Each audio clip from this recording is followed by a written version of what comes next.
Chapter 1. The chipped ceramic mug trembled in Beatrice's hand, its portly gray cat shape, complete with a monocle and an expression of perpetual surprise, quivering as if it too sensed the storm brewing inside her. The Earl Grey tea within, steeped strong and fragrant, sloshed perilously close to the rim, a tiny wave of amber liquid catching the dim light of the living room. Beatrice tightened her grip, her knuckles whitening, as the tea threatened to spill onto the faded floral rug beneath her feet, a rug she'd once picked out with care at a flea market, back when such small choices felt like building blocks of a shared life. Now its threadbare petals seemed to mock her, curling inward like wilted dreams. She forced her gaze back to the laptop screen, where the stark white email glowed with cold, impersonal precision. The words blurred through the film of unshed tears pooling in her eyes, each letter a pinprick against her resolve. Irreconcilable differences. The phrase hung in her mind like a guillotine, sharp and final. It was the kind of sterile legalese she'd heard tossed around in movies, a polite mask for something far uglier. Irreconcilable differences didn't capture the visceral truth.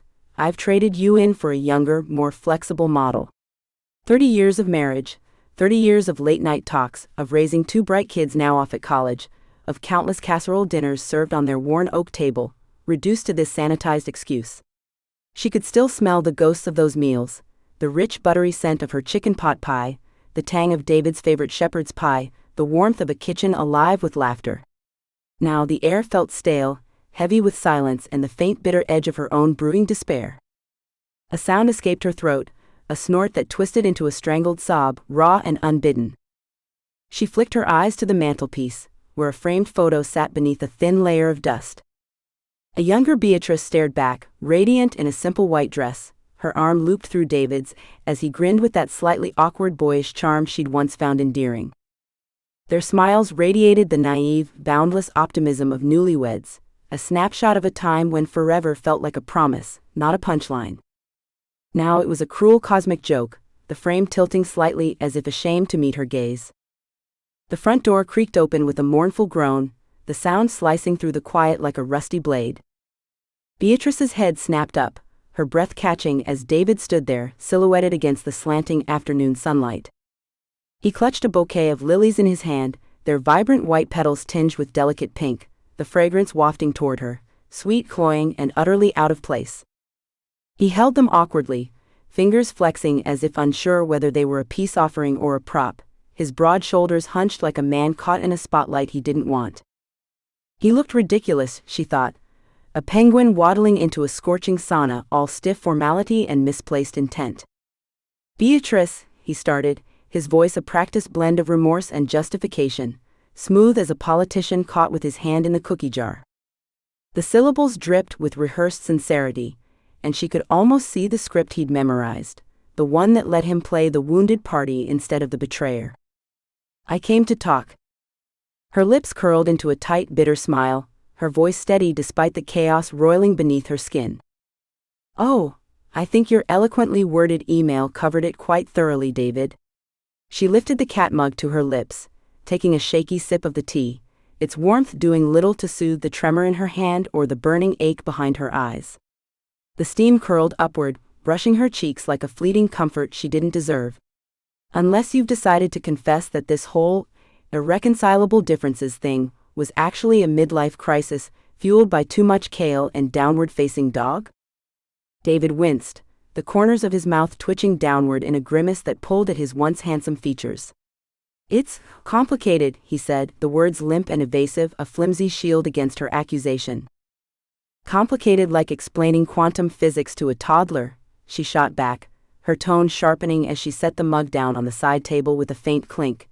Or complicated like admitting you've been having a passionate affair with your lithe and flexible yoga instructor for the past 6 months? The lilies drooped further in his grasp, their proud stems bowing as if in shame, mirroring the slump of his shoulders. It's... he faltered, his tongue tripping over the truth. Brenda is very flexible. The word lingered in the air, cheap and unwelcome, a whiff of discount perfume in a room that once smelled of home. Beatrice's fingers twitched, the urge to hurl the heavy cat mug, its smug monocled face taunting her at his head nearly overwhelming. She imagined the satisfying crash, the shards scattering like her fractured life, but she clenched her fists instead. Flexible. Right. Well, I'm sure her downward dog is far superior to my humble pot roast, David. Congratulations. The sarcasm dripped from her voice, thick and biting, as she crossed her arms, the wool of her sweater scratching against her skin. He shifted his weight, one scuffed loafer to the other, a nervous tic she'd seen 1,000 times when he was caught, like the time he dented her car and blamed a rogue shopping cart. Beatrice, please. Don't be so bitter. Bitter? The word ignited something in her, and she laughed, a hollow, brittle sound that bounced off the walls, echoing through the empty space. Oh, I'm not bitter, David. I'm disappointed. Profoundly disappointed. Her voice cracked on the last word, betraying the storm inside. Disappointed that after 30 years, you couldn't even muster the basic human decency and courage to tell me to my face that you were leaving me for someone who can touch her toes without groaning. He opened his mouth, his jaw working as if to dredge up some excuse, but she thrust up a trembling hand, the gesture sharp and final. Just go, David. Take your flexible Brenda and your drooping lilies and go. I'll be fine. The lie tasted metallic on her tongue, a shield she wielded even as she knew it wouldn't hold. She wouldn't be fine, not now, not for a long time, but the words felt strong, a fragile armor against the yawning void opening inside her. He hesitated, his hazel eyes flickering with guilt and a flicker of relief, as if her dismissal was the permission he'd been waiting for. Then he nodded, a single, almost imperceptible dip of his head, and muttered, I'll call you about the arrangements. The arrangements, she echoed, her voice flattening into a monotone as she watched him retreat through the doorway, his silhouette swallowed by the golden light outside. The word landed like a cold scalpel, clinical and devoid of warmth, a doctor delivering a terminal diagnosis to a stranger. The door clicked shut behind him, a soft finality that reverberated in her chest. Beatrice sank into the worn velvet armchair, its faded green fabric sagging beneath her weight, the familiar creak of its springs a hollow comfort. The cat mug slipped from her numb fingers, tumbling to the hardwood floor with a sharp, decisive crack. Shards of ceramic skittered across the planks, glinting in the dim light like jagged fragments of her shattered life. She stared at them, her breath hitching, each piece a painful splinter of memory. Laughter over breakfast, quiet evenings by the fire, a life she'd thought was hers. Now it was gone, scattered like the broken mug, and she was left to gather the pieces alone. Chapter 2. The days after David's departure didn't pass. They crawled, each one a leaden weight sinking into Beatrice's chest, pinning her beneath an invisible shroud. The calendar on the kitchen wall mocked her with its orderly grid, the dates blurring into a monotonous haze as sunlight slanted through the curtains, dust motes swirling lazily in the beams. She moved through her home like a wraith, her footsteps muffled by the faded floral rug, her presence a mere echo in rooms once alive with chatter and clinking dishes. The oak table where they'd shared decades of meals, casseroles steaming with love, birthday cakes smeared with childish fingerprints, stood silent, its surface dulled by neglect. Memories of laughter lingered in the air, but they twisted now, tainted by the bitter sting of David's betrayal, leaving her adrift in a house that felt too vast, its emptiness amplifying the hollow ache in her bones. Mornings began with the shrill buzz of her alarm, a relic of routine she couldn't shake. She'd shuffle to the living room, still in her threadbare robe, its hem frayed from years of wear, and sink into the velvet armchair. The laptop sat open on the coffee table, its screen a gallery of divorce paperwork, forms she'd stare at blankly, pen hovering over signature lines as her mind replayed that email, irreconcilable differences. The words gnawed at her, a polite lie masking the truth she couldn't voice aloud. She'd push the papers aside, untouched, and reach for her phone instead, dreading the inevitable calls with her children. "Mom, are you okay?" her daughter Lily would ask, her voice tight with unease, while her son Max stumbled through stilted assurances, "Dad says it's complicated." Their embarrassment seeped through the line, and Beatrice would muster a weak, "I'm fine," her throat closing around the lie as she hung up, the silence crashing back like a wave. The kitchen, once her sanctuary, had morphed into a battlefield strewn with the wreckage of her failed attempts to reclaim it. She'd stand in the center of the brightly tiled room, the fluorescent light buzzing overhead, casting stark shadows across the countertops. Her gaze would drift to the gleaming stainless steel appliances, the oven that had baked countless loaves of bread, the fridge that once groaned with leftovers, and she'd feel a pang of vertigo, as if the space had grown too large for her alone. Cooking, once a joy, now loomed like a Herculean trial. She'd burned toast to a crisp the first week, the acrid smoke stinging her eyes as she flung open a window, coughing. The next day, a pot of pasta boiled over, starchy water hissing on the stovetop as she stared, paralyzed, unable to muster the energy to salvage it. Even boiling an egg felt like a gamble, the fragile shell a taunt she was too weary to answer. Each failure chipped away at her, leaving her to subsist on stale crackers and the occasional apple, their crisp bite a faint echo of the meals she used to craft. The refrigerator stood nearly empty, its shelves a desolate landscape, a wilting head of lettuce curling in on itself, a carton of eggs gathering dust, a lonely jar of pickles glowing faintly green in the back. She'd open the door sometimes just to feel the rush of cool air against her face, a fleeting sensation to break the numbness. One afternoon, as rain pattered against the windows, she spotted a forgotten package of chicken breasts tucked behind a jar of expired mustard. The sight jolted her, a flicker of memory, of lemon herb chicken wafting through the house, the kids clamoring for seconds. Her fingers hesitated over the plastic wrap, then closed around it. Tonight, she resolved, I'll try.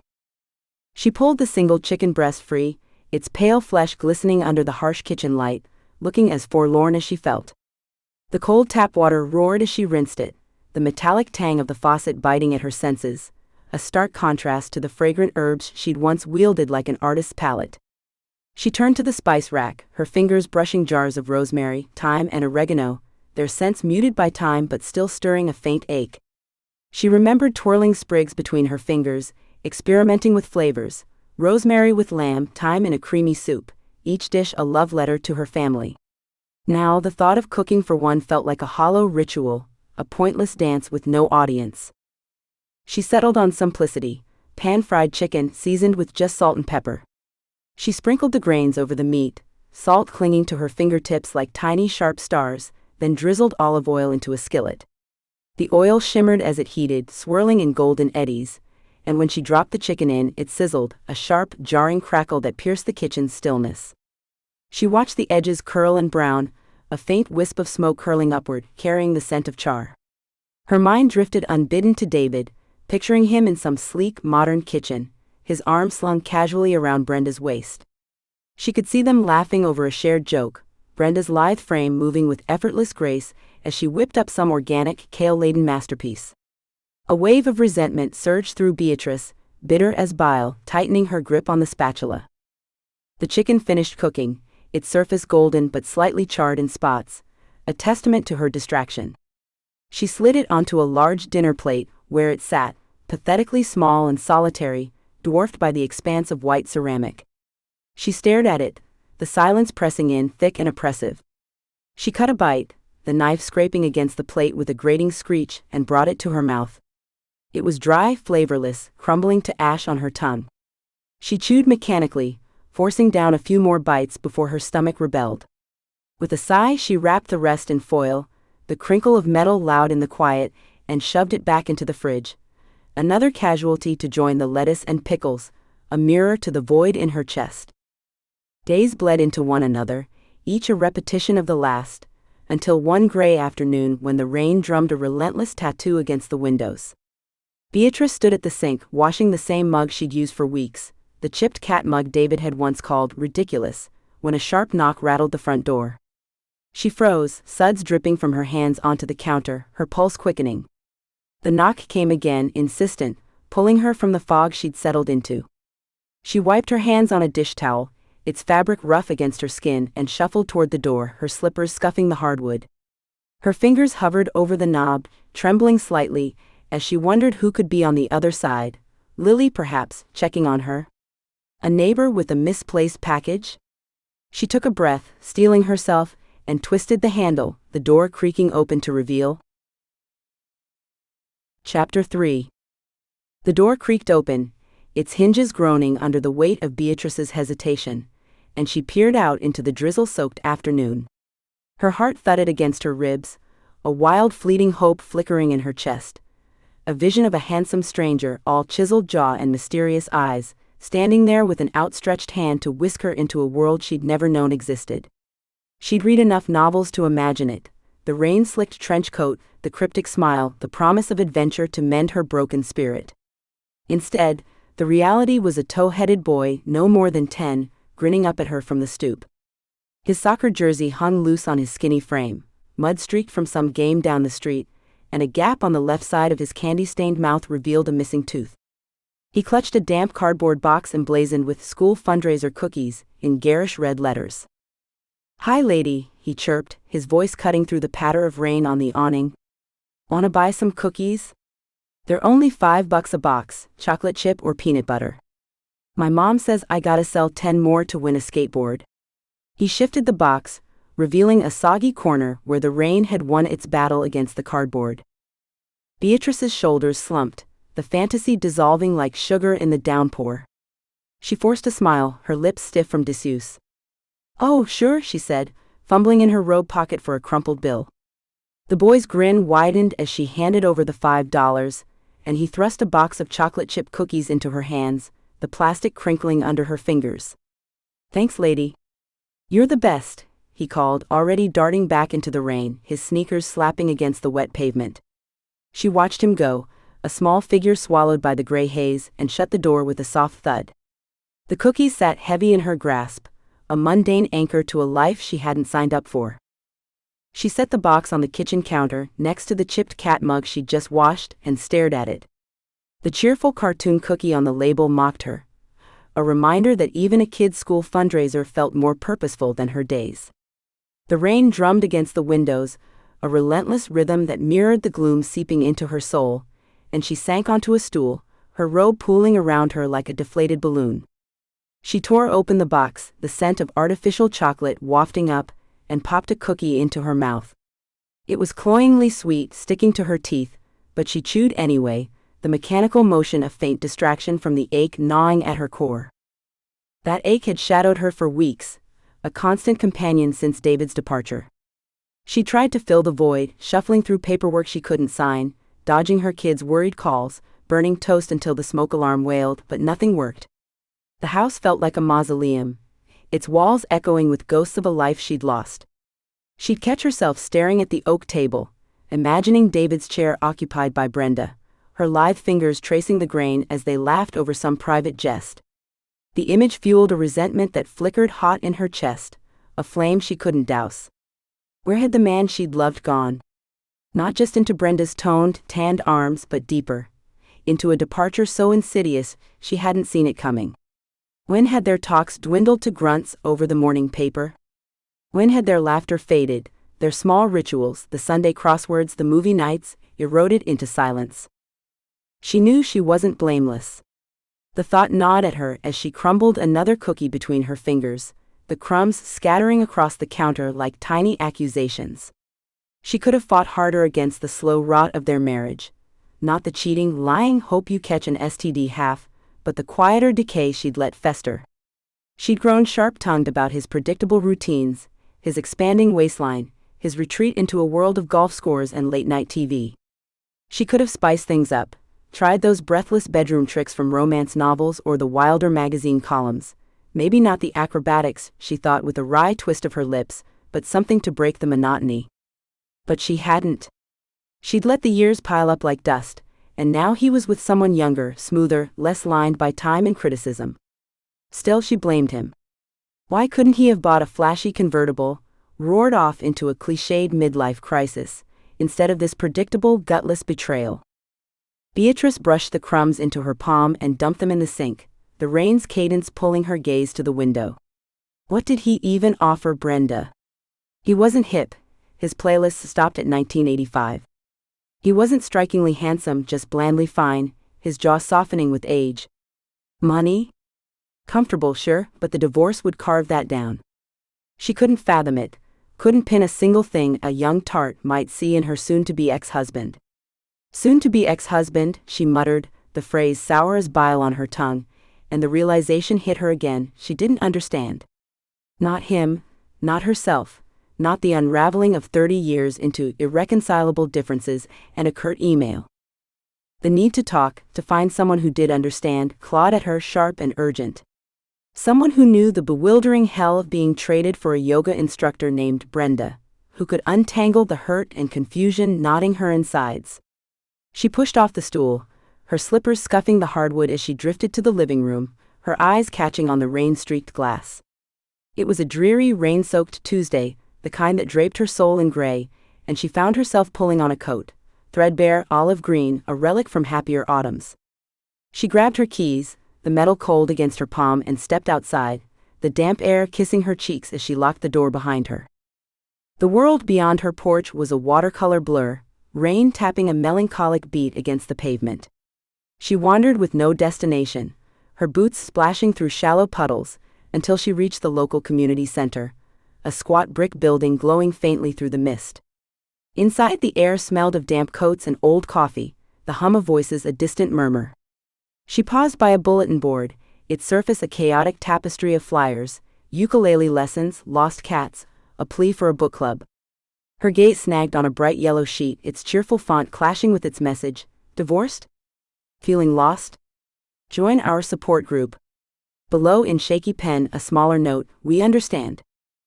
"We understand," she whispered, the words dry as ash in her mouth. Did they? Could they? She didn't understand, not David's vanishing, not her own failures, not the slow death of joy in a marriage she'd once cherished. Yet the flyer's promise tugged at her, less irritating now, more like a faint lifeline. Maybe they did understand. She reached for it, her fingers brushing the damp paper, when a gust of wind rattled the window behind her, sending a shiver down her spine. She turned, stepping back into the rain, her coat flapping as she. Chapter 4. The support group convened on Thursday evenings in a small, windowless room, buried at the far end of the community center, a space that felt like an afterthought, hidden behind a maze of flickering hallways. Beatrice arrived early, her boots leaving faint, wet prints on the linoleum as she clutched a damp tissue in one hand, its edges fraying from her restless fingers.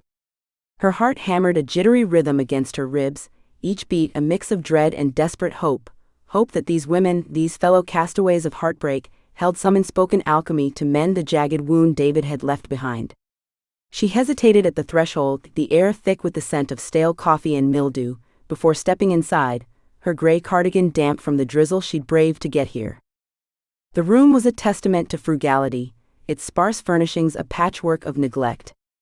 Mismatched chairs ringed a chipped formica table, some sagging under faded floral upholstery, others creaking with cracked vinyl that stuck to her thighs as she sat.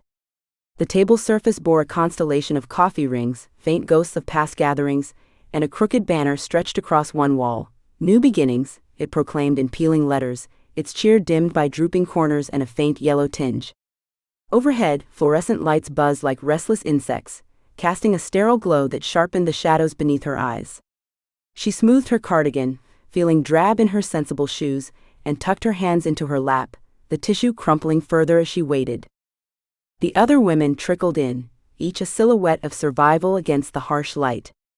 First came Agnes, striding in with the brisk confidence of someone who'd weathered storms and emerged unbowed. Her silver hair, cropped into a practical bob, gleamed like polished steel, and a silk scarf, tonight a vivid tangerine, fluttered at her throat, a bold splash against her charcoal sweater. Her eyes, sharp and slate gray, swept the room with quiet authority, landing on Beatrice with a nod that felt like a lifeline. Next was Esmeralda, a vision from another plane, her crimson robes flowing like liquid fire, their hems whispering against the floor. Silver jewelry, rings, bangles, a pendant shaped like a crescent moon, clinked softly with each step, catching the light in glints of defiance. Her long hair, dark as midnight and threaded with silver strands, cascaded down her back, and her emerald eyes sparkled with a mischief that made Beatrice's pulse skip. Millie stumbled in last, a whirlwind of nervous energy, her cheeks flushed pink beneath a mop of chestnut curls. Her oversized leather handbag swung wildly, spilling a jumble of glass vials, crumpled herb packets, and a stray knitting needle as she plopped into a chair. Her outfit, a clash of polka dots and plaid, topped with a lumpy cardigan, suggested she'd dressed in a panic, and her hazel eyes darted around, wide with perpetual unease. Beatrice, in her plain gray sweater and scuffed loafers, felt like a beige smudge amid their vibrancy, her ordinariness a stark contrast to the kaleidoscope of personalities filling the room. Yet as they settled in, a flicker sparked in her chest. A fragile thread of belonging, something she hadn't felt since the shards of her cat mug scattered across her floor. Agnes cleared her throat, the sound crisp and commanding, slicing through the low hum of the fluorescence. "Welcome everyone," she said, her voice steady as granite. "Tonight we share our experiences and lift each other up." She leaned forward, elbows on the table, her scarf pooling like a sunrise against the formica. The stories unfurled like threads in a tapestry, each woman weaving her pain into the room. Agnes spoke first, her tone measured but laced with a raw edge as she recounted a divorce that had stretched over years, a slow bleed of a marriage once brimming with promise, drained by petty fights and unspoken resentments. Esmeralda followed, her voice a melodic lilt as she described a whirlwind romance. A painter, she said, with hands like poetry, shattered when he vanished with her savings and her trust. Millie's tale came in fits and starts, her fingers twisting a vial of lavender as she whispered of financial ruin after her husband left, the terror of facing a future alone tightening her throat. Beatrice listened, her head dipping in silent nods, a strange kinship blooming as she recognized her own heartbreak in their words, different Brenda's, same betrayal. When her turn came, she drew a shaky breath, the air catching like a splinter in her chest. "My husband, he left me for his yoga instructor," she said, the confession tumbling out raw and unpolished. A collective gasp rippled through the room, a wave of empathy that warmed her chilled skin. Millie's eyes widened, her hand fluttering to her mouth. "Oh honey," she murmured, "that's rough." "Her name's Brenda," Beatrice added, the name bitter as ash on her tongue, "and apparently she's very flexible." The word hung there sharp and absurd, and she braced for pity. Esmeralda's lips curved into a sly smile, one eyebrow arching like a drawn bow. "Flexible, you say?" she purred, her tone teasing, a glint in her green eyes suggesting she'd already conjured an image of Brenda mid-pose. Agnes shot her a look, her gaze narrowing to a fine point. "We're here to support Esmeralda, not speculate," she said, her voice a gentle reprimand wrapped in steel. "Speculate?" Beatrice echoed, a spark of curiosity flaring amid her nerves. "What do you mean?" Agnes waved a hand, dismissing the tangent, and steered them back to practicalities. Tips on dodging exes, finding therapists, surviving the minefield of online dating. But Beatrice couldn't shake the undercurrent swirling beneath their words. It was in the knowing glances Agnes and Esmeralda traded, quick as a heartbeat, their eyes locking for a fraction too long. It was in Millie's handbag, which seemed to hum faintly. A vibration she felt more than heard when she brushed against it, reaching for her tissue. Once, as Millie rummaged for a mint, a vial rolled free, its amber liquid catching the light with an odd shimmer before she snatched it back, her cheeks flaming. Something was off, a thread of mystery weaving through the group's camaraderie, tugging at Beatrice's frayed edges. The meeting wound down, the clock's hands creeping toward 8. Agnes leaned back, folding her arms, and fixed Beatrice with a smile, warm, genuine, crinkling the lines around her eyes. "We're glad you joined us, Beatrice," she said, her voice softening. "We'll be here for you." Beatrice met her gaze, and for the first time in weeks a smile broke through her guarded mask, not forced, not brittle, but real, tentative as a new bloom. "Thank you," she said, her voice steady despite the lump in her throat. I think I really need this." She rose, clutching her tissue, now a sodden ball, and glanced at the women around her, Agnes's quiet strength, Esmeralda's enigmatic flair, Millie's flustered warmth. The room, with its chipped table and drooping banner, felt less sterile now, more like a haven. She stepped toward the door, her hand brushing the knob, and felt that spark of connection flicker brighter, a promise of something beyond the wreckage of her old life. Chapter 5. The support group meeting dissolved into a haze of murmured goodbyes, the air thick with the lingering scent of chamomile tea and the raw ache of shared wounds. Beatrice fumbled with her damp tissue and purse, her fingers brushing the frayed strap as a small, tentative smile flickered across her lips, her first real one in weeks. A fragile ember of hope glowed within her, faint but stubborn, whispering that she wasn't entirely alone in the wreckage David had left behind. The room's sterile buzz faded as she stood, smoothing her gray cardigan, her sensible shoes squeaking faintly on the linoleum. "Beatrice, dear," Agnes called, her voice wrapping around the words like a warm quilt, the kind a favorite aunt might drape over your shoulders on a chilly night. Would you care to join us for a little, post-meeting refreshment? Her sharp gray eyes held a twinkle, something beyond mere kindness, a glint of secrets Beatrice couldn't yet name. Beatrice paused, her mind conjuring the sad tableau awaiting her at home, a microwave meal, its plastic film peeling back to reveal a congealed lump of despair. She swallowed, then surprised herself with the eagerness in her reply. "I'd love to," she said, her voice lifting like a bird testing its wings. Agnes, Esmeralda, and Millie exchanged a swift glance, quick as a lightning flash, conspiratorial and loaded with meaning Beatrice couldn't decipher. They ushered her out of the community center, their steps purposeful as they turned down a narrow side street. The rain had finally relented, leaving the pavement slick and shimmering under the streetlights, a mirror of fractured gold. Beatrice trailed behind, her boots splashing softly, noting how they moved as a unit, their strides synced in a rhythm she didn't share, a silent pact hinting at more than a casual chat over coffee. They halted before a modest building, its faded lavender facade peeling at the edges, a chipped sign overhead barely legible, the Mystic Kettle. Beatrice frowned, tilting her head. "I thought we were grabbing coffee." Esmeralda's chuckle rolled out low and rich, vibrating deep in Beatrice's chest like a plucked string. "Oh, we are, darling," she purred, her crimson robes catching the light with an otherworldly sheen. But the Mystic Kettle serves a rather specialized blend. Inside, the cafe enveloped her in a dim warm embrace, a sensory flood of curling incense, glinting crystals, and an earthy whiff of something sharp, like sage singed over an open flame. Mismatched teacups lined the shelves, each chipped or quirky, their patterns a gallery of faded roses and quirky cats. A large black feline perched atop the counter, its green eyes piercing the gloom, tracking Beatrice with an unnerving stare. She shuffled in. "Welcome, ladies," a voice chimed, smooth as honey. A woman stepped forward, her name tag reading Serafina. Her fiery red curls tumbled over her shoulders, wild and untamed, and her smile carried a knowing edge, as if she'd already peeked into Beatrice's soul. "The usual?" Agnes nodded, her expression calm as still water. "And a chamomile for Beatrice." Serafina winked, a playful spark dancing in her hazel eyes, and Beatrice felt an odd ease settle over her.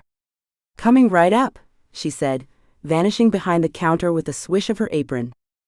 They slid into a plush booth at the back, the cushions sinking beneath Beatrice with a sigh, a stark contrast to the community center's unforgiving chairs. Her unease grew, prickling along her spine. This wasn't just a hangout. Something strange, something wonderful, hovered in the air, unspoken but palpable. "So," Beatrice ventured, aiming for casual but betraying her nerves with a slight quaver, "this place, it's interesting." Millie, fumbling with her overstuffed leather satchel, jolted at the words. A small avalanche of dried lavender spilled onto the table, its fragrance sharp and floral. "Oh dear, sorry," she squeaked, her cheeks blazing crimson as she scrambled to scoop it up, her fingers trembling. Esmeralda waved a languid hand, silver rings glinting like tiny moons. "Leave it, Millie." Lavender soothing, perfect for frayed nerves. She shot Beatrice a sidelong glance. "You look like you could use a dose, darling." Beatrice managed a shaky laugh, her heart thudding against her ribs. "I could use something, yeah." Serafina swept back, balancing a tray of drinks that defied explanation.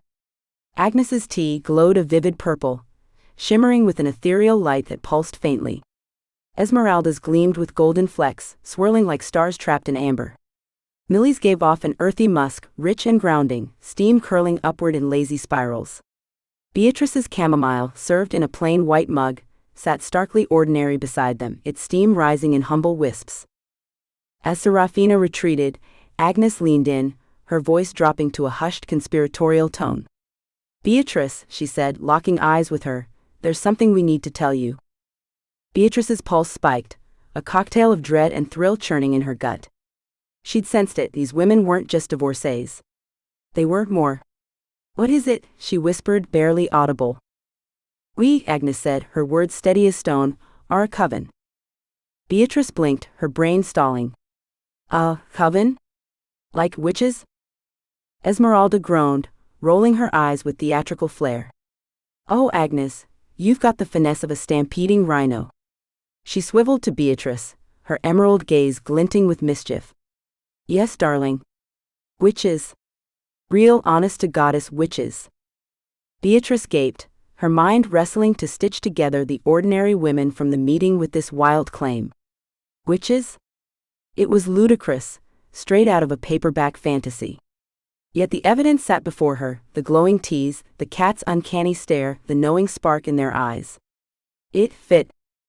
Millie, still flushed but steadying, piped up. We've been gathering here for years. Supporting each other, sure, but also taking a little action now and then. Action? Beatrice's voice was a thread, curiosity tugging despite her doubt. Agnes's lips tightened into a serious line. Against the men who've wronged us.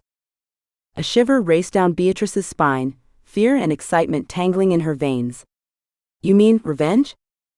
Esmeralda's smile turned slow and feral, a predator sizing up prey. Call it divine justice, darling. A nudge toward balance. Beatrice darted her gaze between them, Agnes's calm resolve, Esmeralda's wicked gleam, Millie's nervous certainty. These weren't just scorned women, they wielded power. Spells? Potions? Toad transformations? Her head spun. I don't know what to say, she stammered, disbelief warring with wonder. Agnes reached over, her hand warm and steady on Beatrice's. It's a lot, dear. We get it. But we think you're ready to join us. Join you? Beatrice's eyes widened, her breath catching. Millie nodded, a spark of confidence breaking through her fluster. We saw it in you, Beatrice. A flicker. Potential. For what? Beatrice pressed, skepticism fraying under her growing intrigue.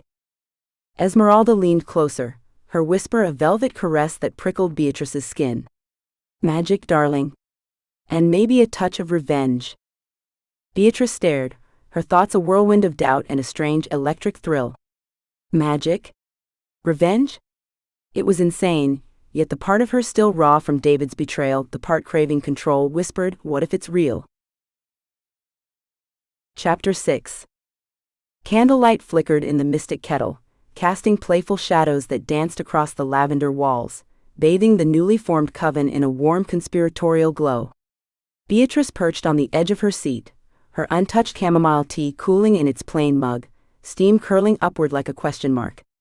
Her mind churned, wrestling to bridge the gap between the mundane wreckage of her divorce, paperwork piles, silent dinners, and the wild notion that she might now be a witch. The word felt absurd, yet it thrummed in her chest, daring her to believe. Revenge, she ventured at last, the syllable sharp and unfamiliar on her tongue, like a forbidden spice. Agnes inclined her head, her silver bob catching the light, her expression solemn but laced with a flicker of something fierce. Not always, dear. Sometimes it's about balance, reclaiming what's been stolen. And sometimes, she added, a glint sharpening her gray eyes, it's most definitely revenge. Esmeralda's laugh rippled through the air, a low, velvety melody that sent a shiver skittering down Beatrice's spine. Think of it as karmic readjustment, darling, she purred, leaning forward so her crimson robes shimmered like liquid flame. A gentle nudge from the universe, well, with a touch of magical flair. Millie, still flustered from her earlier lavender spill, fidgeted with her glasses, the lenses fogging slightly as she exhaled. We do try to be careful, she said, her voice a nervous chirp. Wouldn't want to, turn someone into a newt or anything. Newts? Beatrice arched an eyebrow, her lips twitching despite herself. Unless they truly deserve it, Esmeralda cut in, winking with a theatrical flourish, her silver bangles chiming softly.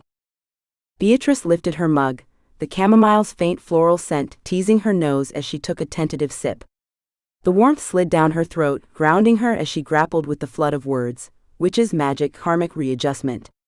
It sounded like a fever dream, a tale spun from late-night novels, yet these women radiated a quiet certainty, their knowing glances weaving a thread of possibility she couldn't dismiss. So, she said, setting the mug down with a soft clink, how does this magic thing work? Agnes's smile softened, crinkling the corners of her eyes. That's a fine question, my dear. It's intricate. A dance of intention and energy with a sprinkle of, well, magic. And heaps of practice, Millie piped up, wincing as she adjusted her bag, its leather creaking. I'm still sorting out levitation. My broom and I, we've got a rocky courtship. Esmeralda waved a dismissive hand, her long fingers glittering with rings. Oh, don't mind Millie, she's a natural. Just a tad clumsy.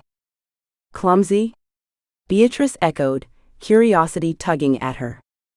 Let's just say, Esmeralda said, her voice dipping into amused exasperation, she once turned my cat into a chihuahua. Traumatic for both of us. The black cat atop the counter blinked slowly, its green eyes narrowing as if to confirm the indignity. Beatrice stifled a laugh, warmth blooming in her chest. Despite the surreal whirl of the evening, a camaraderie was taking root, a lifeline she hadn't grasped since her world shattered. So, she pressed, leaning in, what kind of action do you take? Agnes's voice dropped to a hushed conspiratorial whisper, her scarf, a vivid indigo tonight, pooling on the table. We've been known to nudge circumstances. A dash of bad luck here, a pinch of inconvenience there. Nothing too drastic, we're not monsters. Unless they really deserve it, Esmeralda interjected, her emerald eyes gleaming with mischief. Millie cleared her throat, a nervous little cough. Like the time we gave a rotten landlord hiccups that wouldn't quit. Worked like a charm, well, almost literally. Beatrice chuckled, the sound surprising her with its lightness. Hiccups? That's your revenge?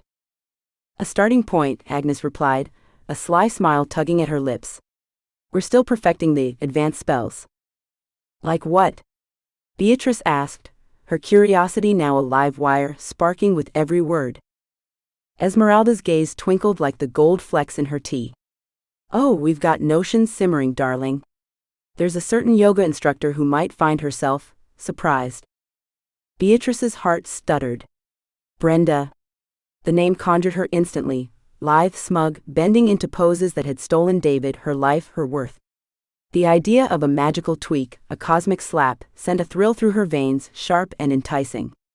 I don't know, she stammered, her fingers tightening around her mug. I'm not sure I'm okay with magic.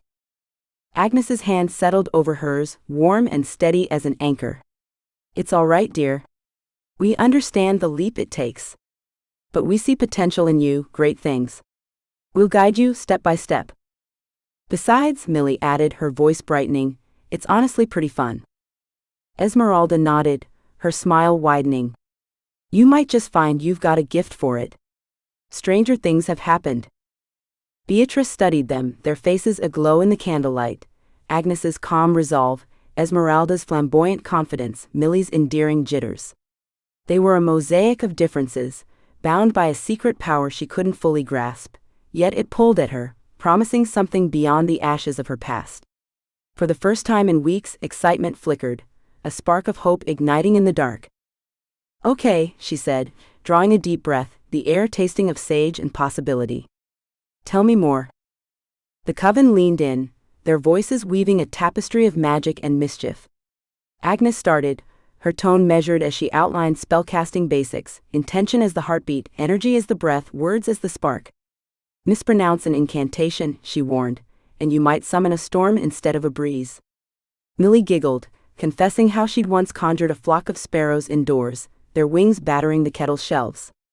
Esmeralda chimed in, her flair turning the lesson theatrical as she described channeling will into action, her hands gesturing like a conductor summoning an unseen orchestra. They unveiled their enchanted treasures, each item a marvel. Agnes produced a crystal ball, its surface cloudy until it flickered with a grainy rerun of I Love Lucy, drawing a snort from Beatrice. Esmeralda laid out her tarot deck, its cards whispering as they slid apart, though Millie muttered about its knack for predicting rain over revelations. The black cat, introduced as Shadow, leapt down to sniff Beatrice's hand, his fur soft as midnight, his gaze a quiet endorsement. Their story spilled forth, triumphs like hexing a cheating ex's car to stall mid-date, and flops like Millie's attempt at a love potion that turned a suitor's hair green. Laughter bubbled up, stitching Beatrice into their fold, a sense of belonging she hadn't known she'd lost. As the night deepened, the candles guttering low, a strange peace settled over her. Questions lingered, doubts nipped at her heels, but a certainty bloomed. Her life was veering into the unexpected. "Welcome to the coven, Beatrice," Agnes said, her voice a hearth's glow, warm and true. "We're thrilled you're here," Millie added, beaming through her glasses. Esmeralda's smile turned sly, her eyes glinting. "Now, darling, let's chat about Brenda." Beatrice returned the smile, genuine and unguarded. The future stretched ahead, chaotic and uncharted, but a glimmer of hope lit the way. Maybe this midlife unraveling could weave itself into something magical. Chapter 7. The mystic kettle hummed with an otherworldly pulse, its air thick with curling incense and the watchful stare of shadow.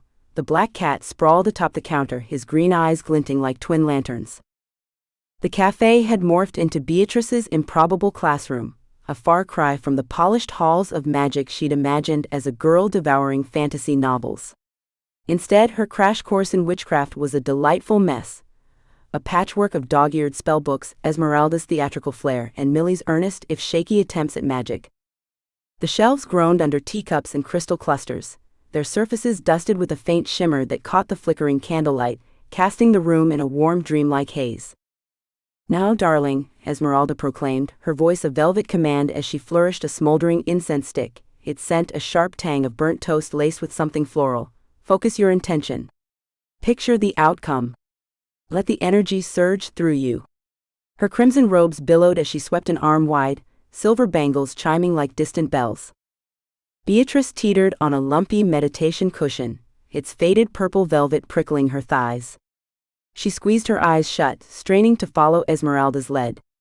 An image flickered in her mind, a vase of David's precious lilies bursting into flame, petals curling into ash as remorse flickered in his imagined gaze.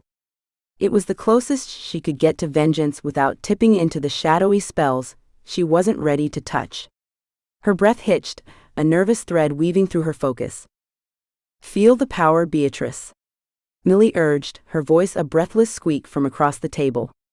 She hunched over a chipped teacup, her brow furrowed in fierce concentration, her fingers trembling as she willed it aloft.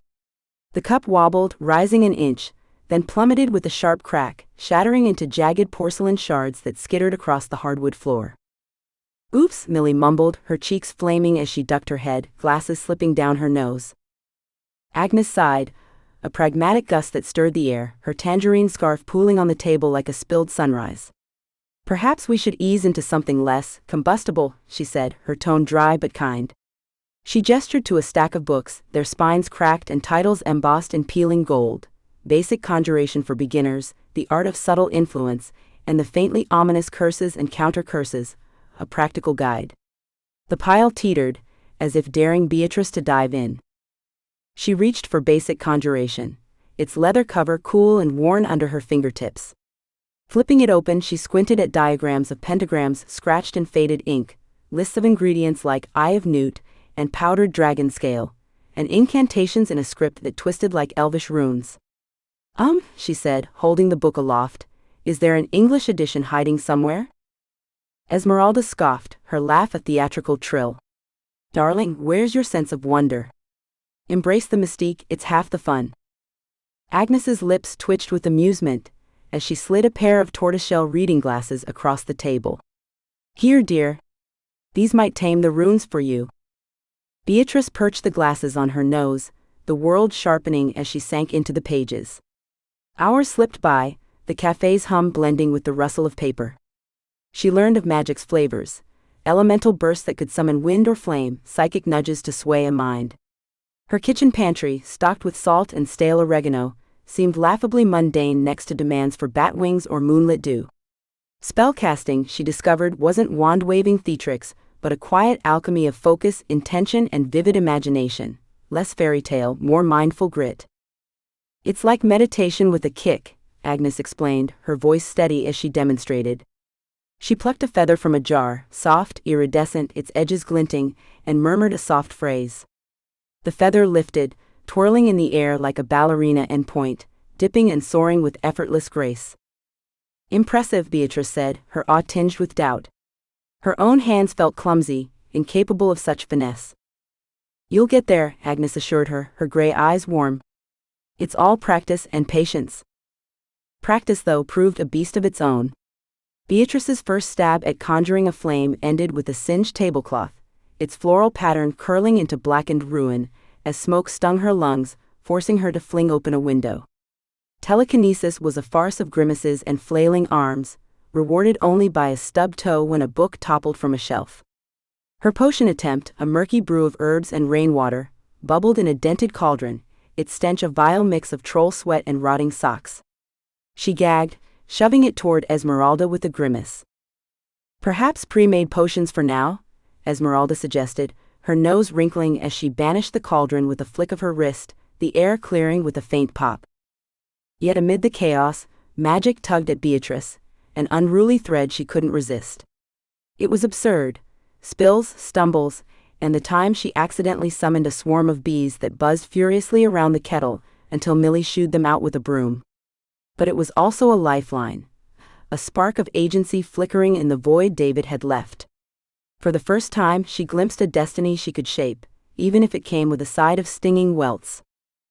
"Okay," she said, swiping sweat from her brow, her cardigan clinging damply to her shoulders. "I'm ready for something practical." Agnes's smile widened, a rare softness breaking her stern edges. "Excellent. How about a glamour charm? A little boost, to highlight your natural beauty?"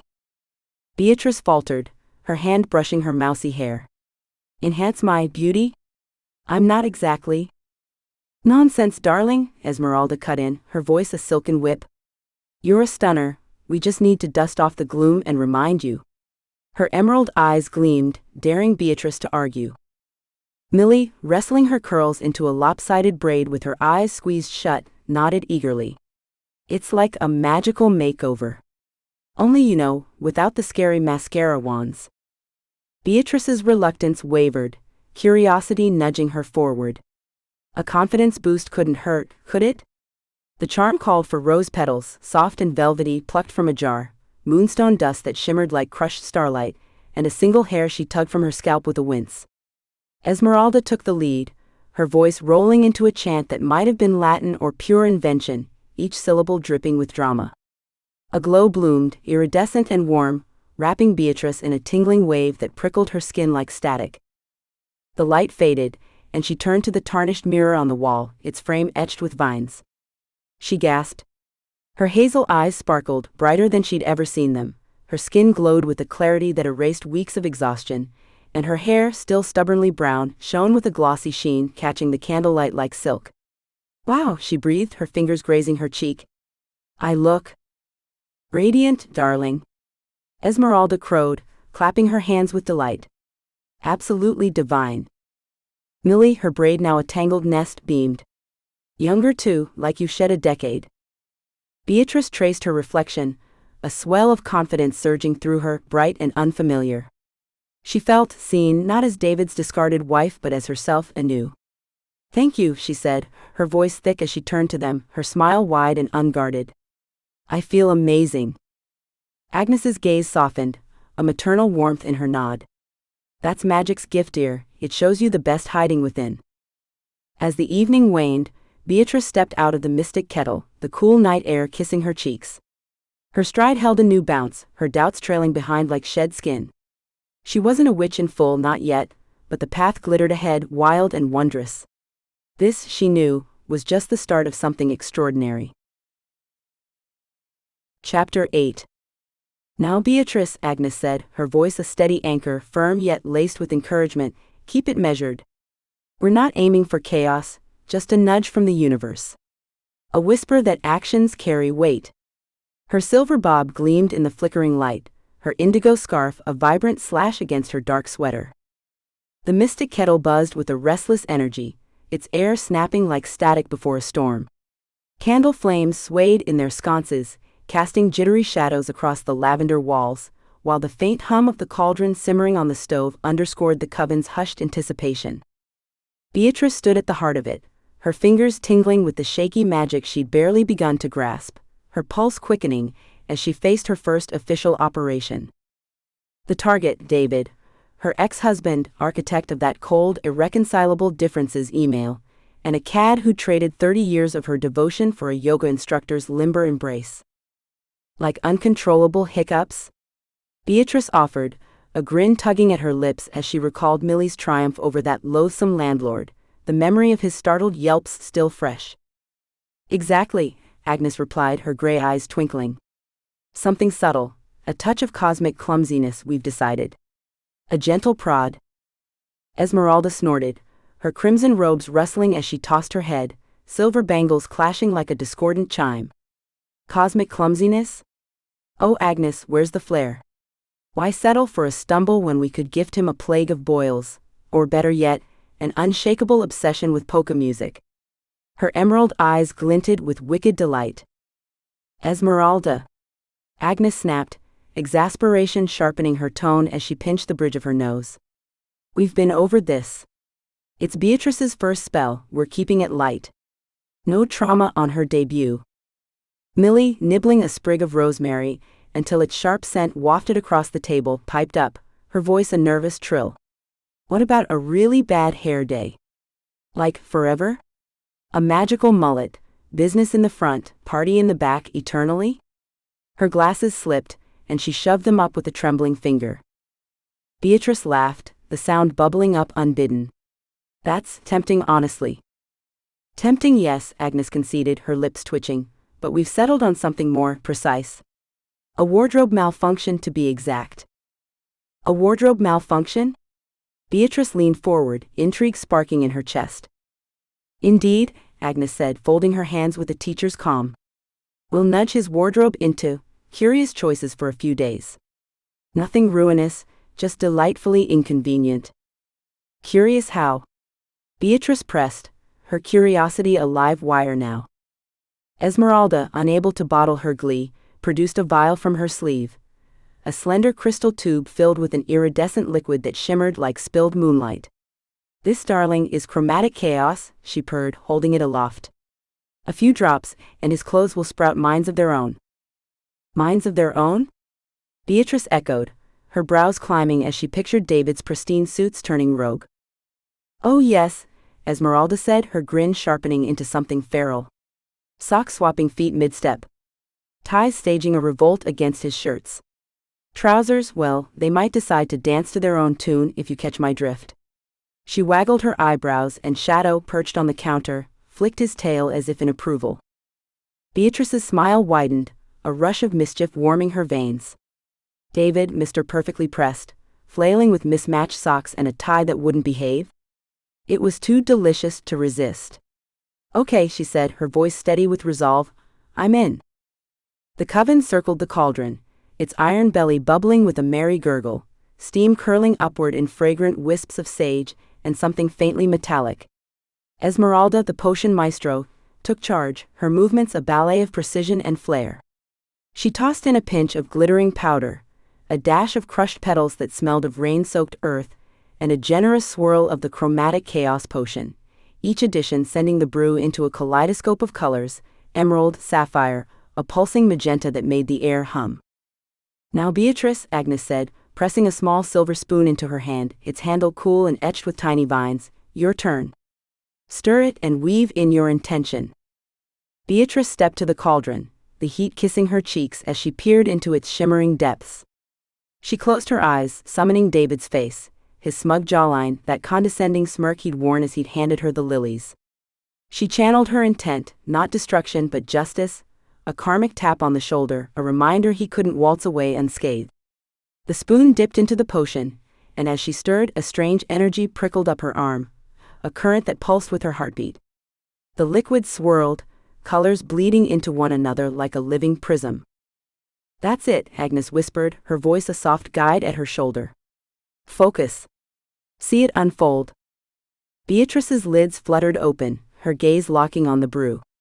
She pictured David's tailored suits, his crisp shirts, his polished image, then imagined them unraveling thread by thread into glorious disarray.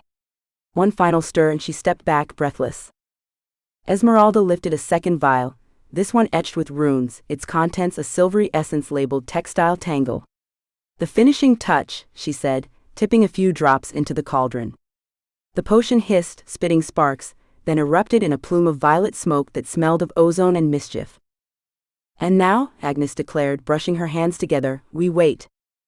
They sank into the kettle's plush armchairs, the cushions swallowing them in a velvet embrace as they sipped their teas, Beatrice's chamomile now tepid, Esmeralda's still flecked with gold. The coven traded tales of magical mishaps, Millie confessing a hex that once turned a neighbor's dog blue, while Beatrice's nerves melted into a bubbling excitement. She was doing this, casting a spell, stepping into power.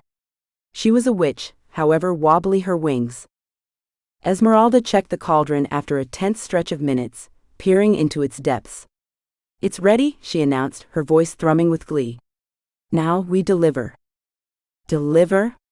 Beatrice asked, tilting her head. Agnes nodded, her expression serene yet sly.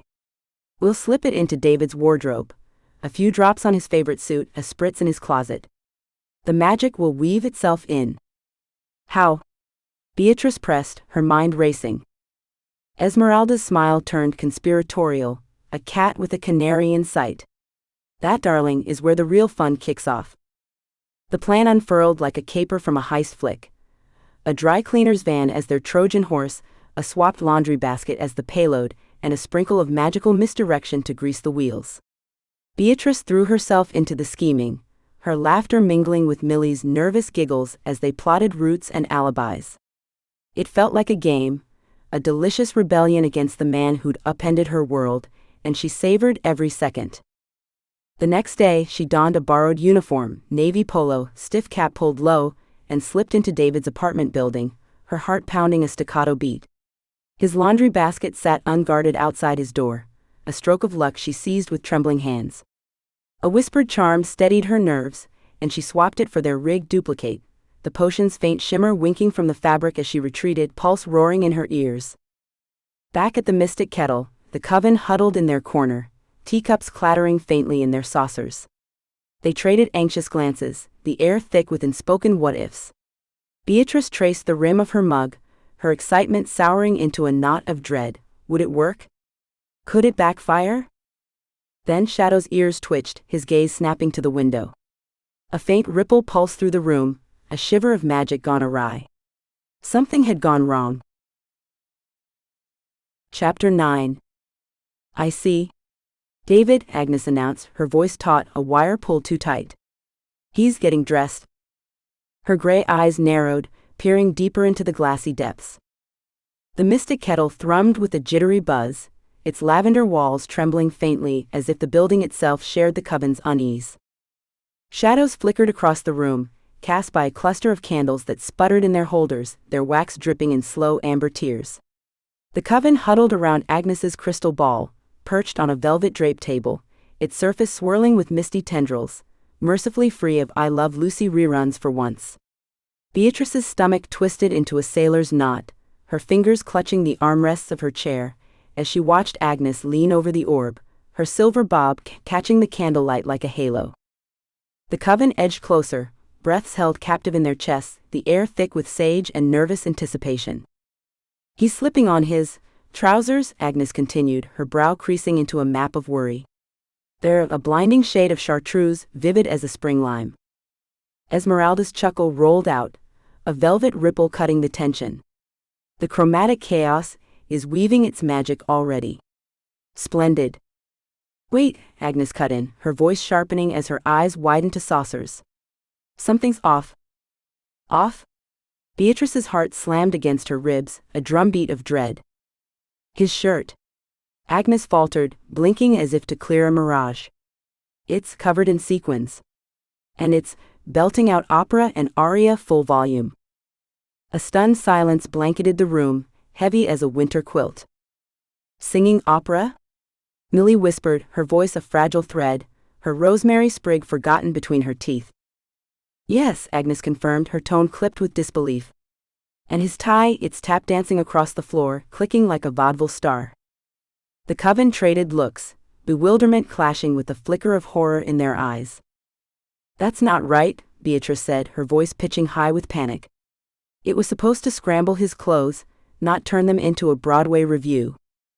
Esmeralda, her usual flamboyance dimmed, rubbed her temple, her silver rings glinting dully. I triple-checked the recipe, cross-referenced it with the grimoire of garment gaffs. There's nothing about singing shirts or tap-dancing ties. This is unprecedented. Millie, ever the glass-half-full soul, forced a smile, her glasses fogging with nerves. Well, it's kind of fun, isn't it? Like a private show? Fun?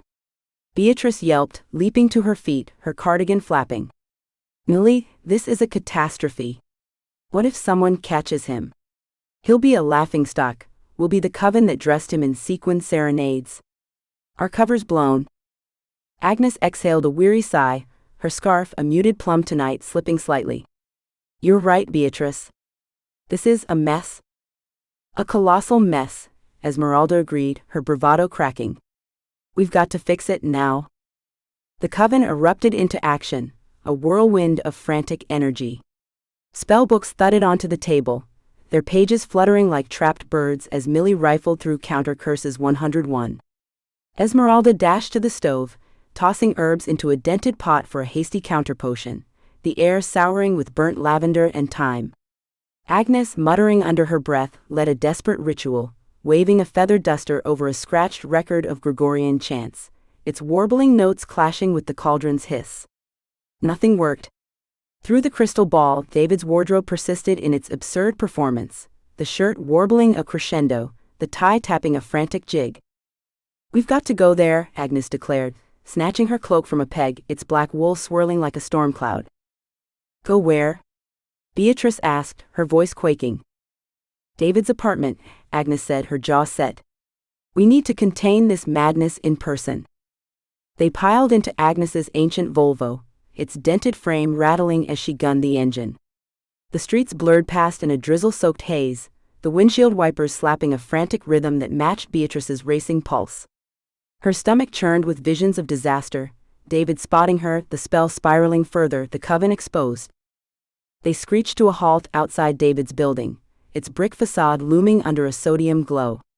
The hallway beyond was a scene of pandemonium. David stood in his doorway, wrestling with his attire, chartreuse trousers glowing like a neon sign, a sequined shirt glittering as it trilled La Traviata, and a striped tie clattering across the tiles in a staccato tap dance. His hair stuck up in wild tufts, his face a mottled red as he bellowed at his rebellious wardrobe. Stop singing, he roared, swatting at the shirt.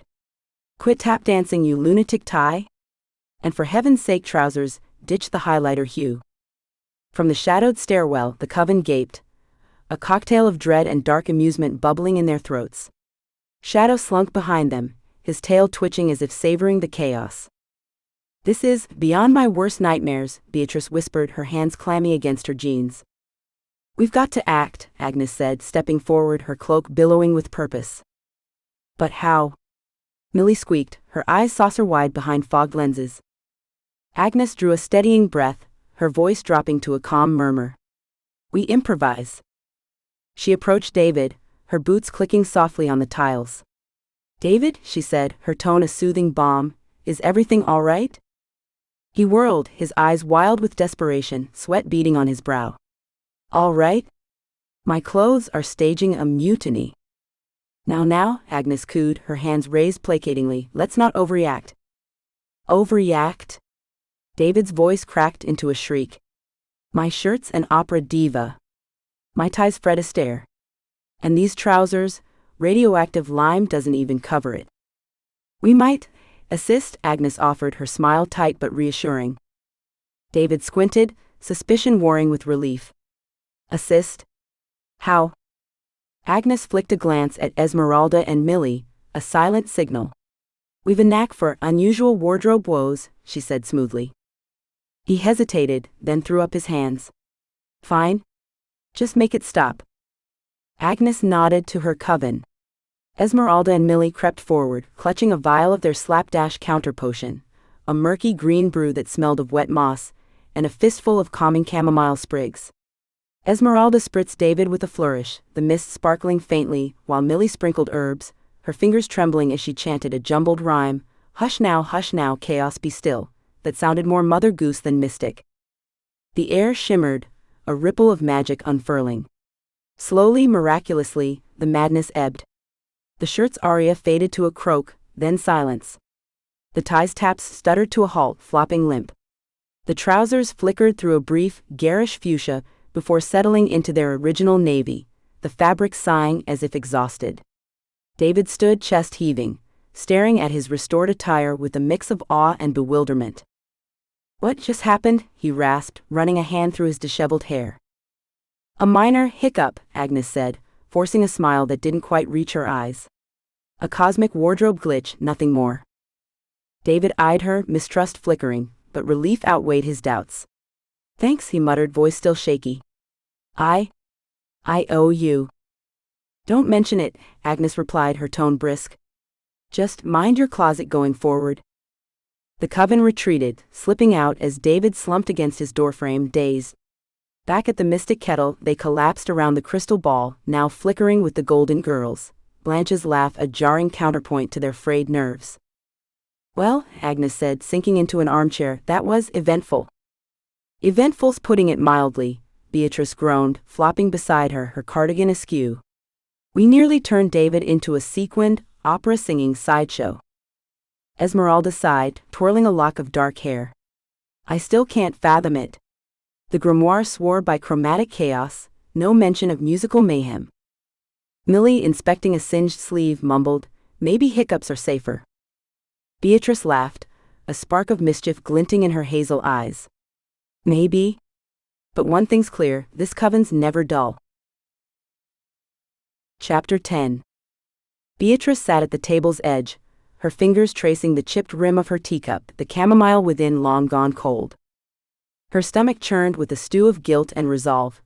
She'd sparked the wardrobe spell, and its near-disastrous spiral weighed heavy on her shoulders. The mystic kettle simmered with an uneasy stillness, the aftermath of the singing shirt fiasco clinging to the air like the faint, acrid whiff of burnt sage.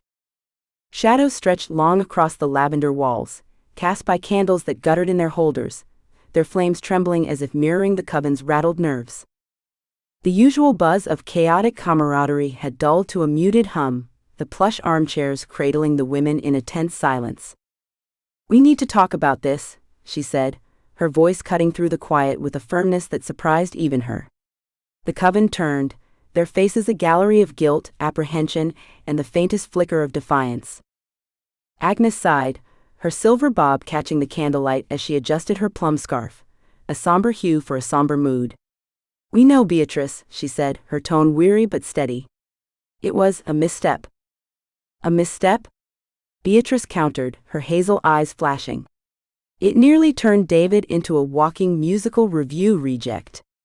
We're lucky no one saw him flailing in that hallway. Imagine the headlines, 'Opera-singing madman haunts apartment block.' We'd be the laughingstock of every tabloid." Esmeralda leaned back, her crimson robes pooling around her like spilled wine, her usual flamboyance tempered by a rare humility. "We grasp the gravity, darling," she said, her voice softer, her silver rings glinting dully. "None of us relish the thought of being unmasked as witches with a penchant for sartorial disasters."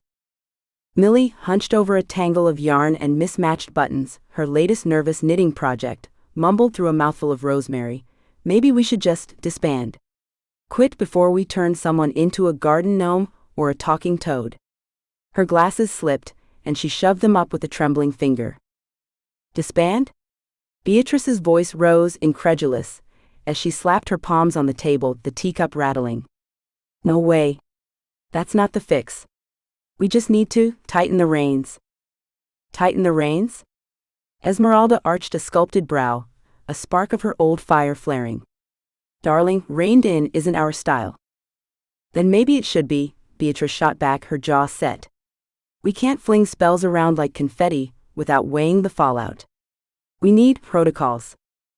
"Protocols?" Agnes tilted her head, her gray eyes narrowing with cautious intrigue. "Yes," Beatrice said, her words gaining steam. "Rules. A framework. A magical code of conduct, to keep us from stitching chaos into sequins again." The coven exchanged glances, skepticism warring with curiosity, their teacups clinking faintly as they shifted. "Look," Beatrice pressed, leaning forward, "I get it, we're all green fumbling through this. But another singing shirt could unravel us. We've got to wield this magic responsibly." Agnes nodded slowly, her pragmatism surfacing like a buoy in choppy waters. Beatrice has a point. That escalation was undeniable. Escalation? Esmeralda snorted, her lips curling. Darling, it was a full-blown sartorial supernova, glitter and all.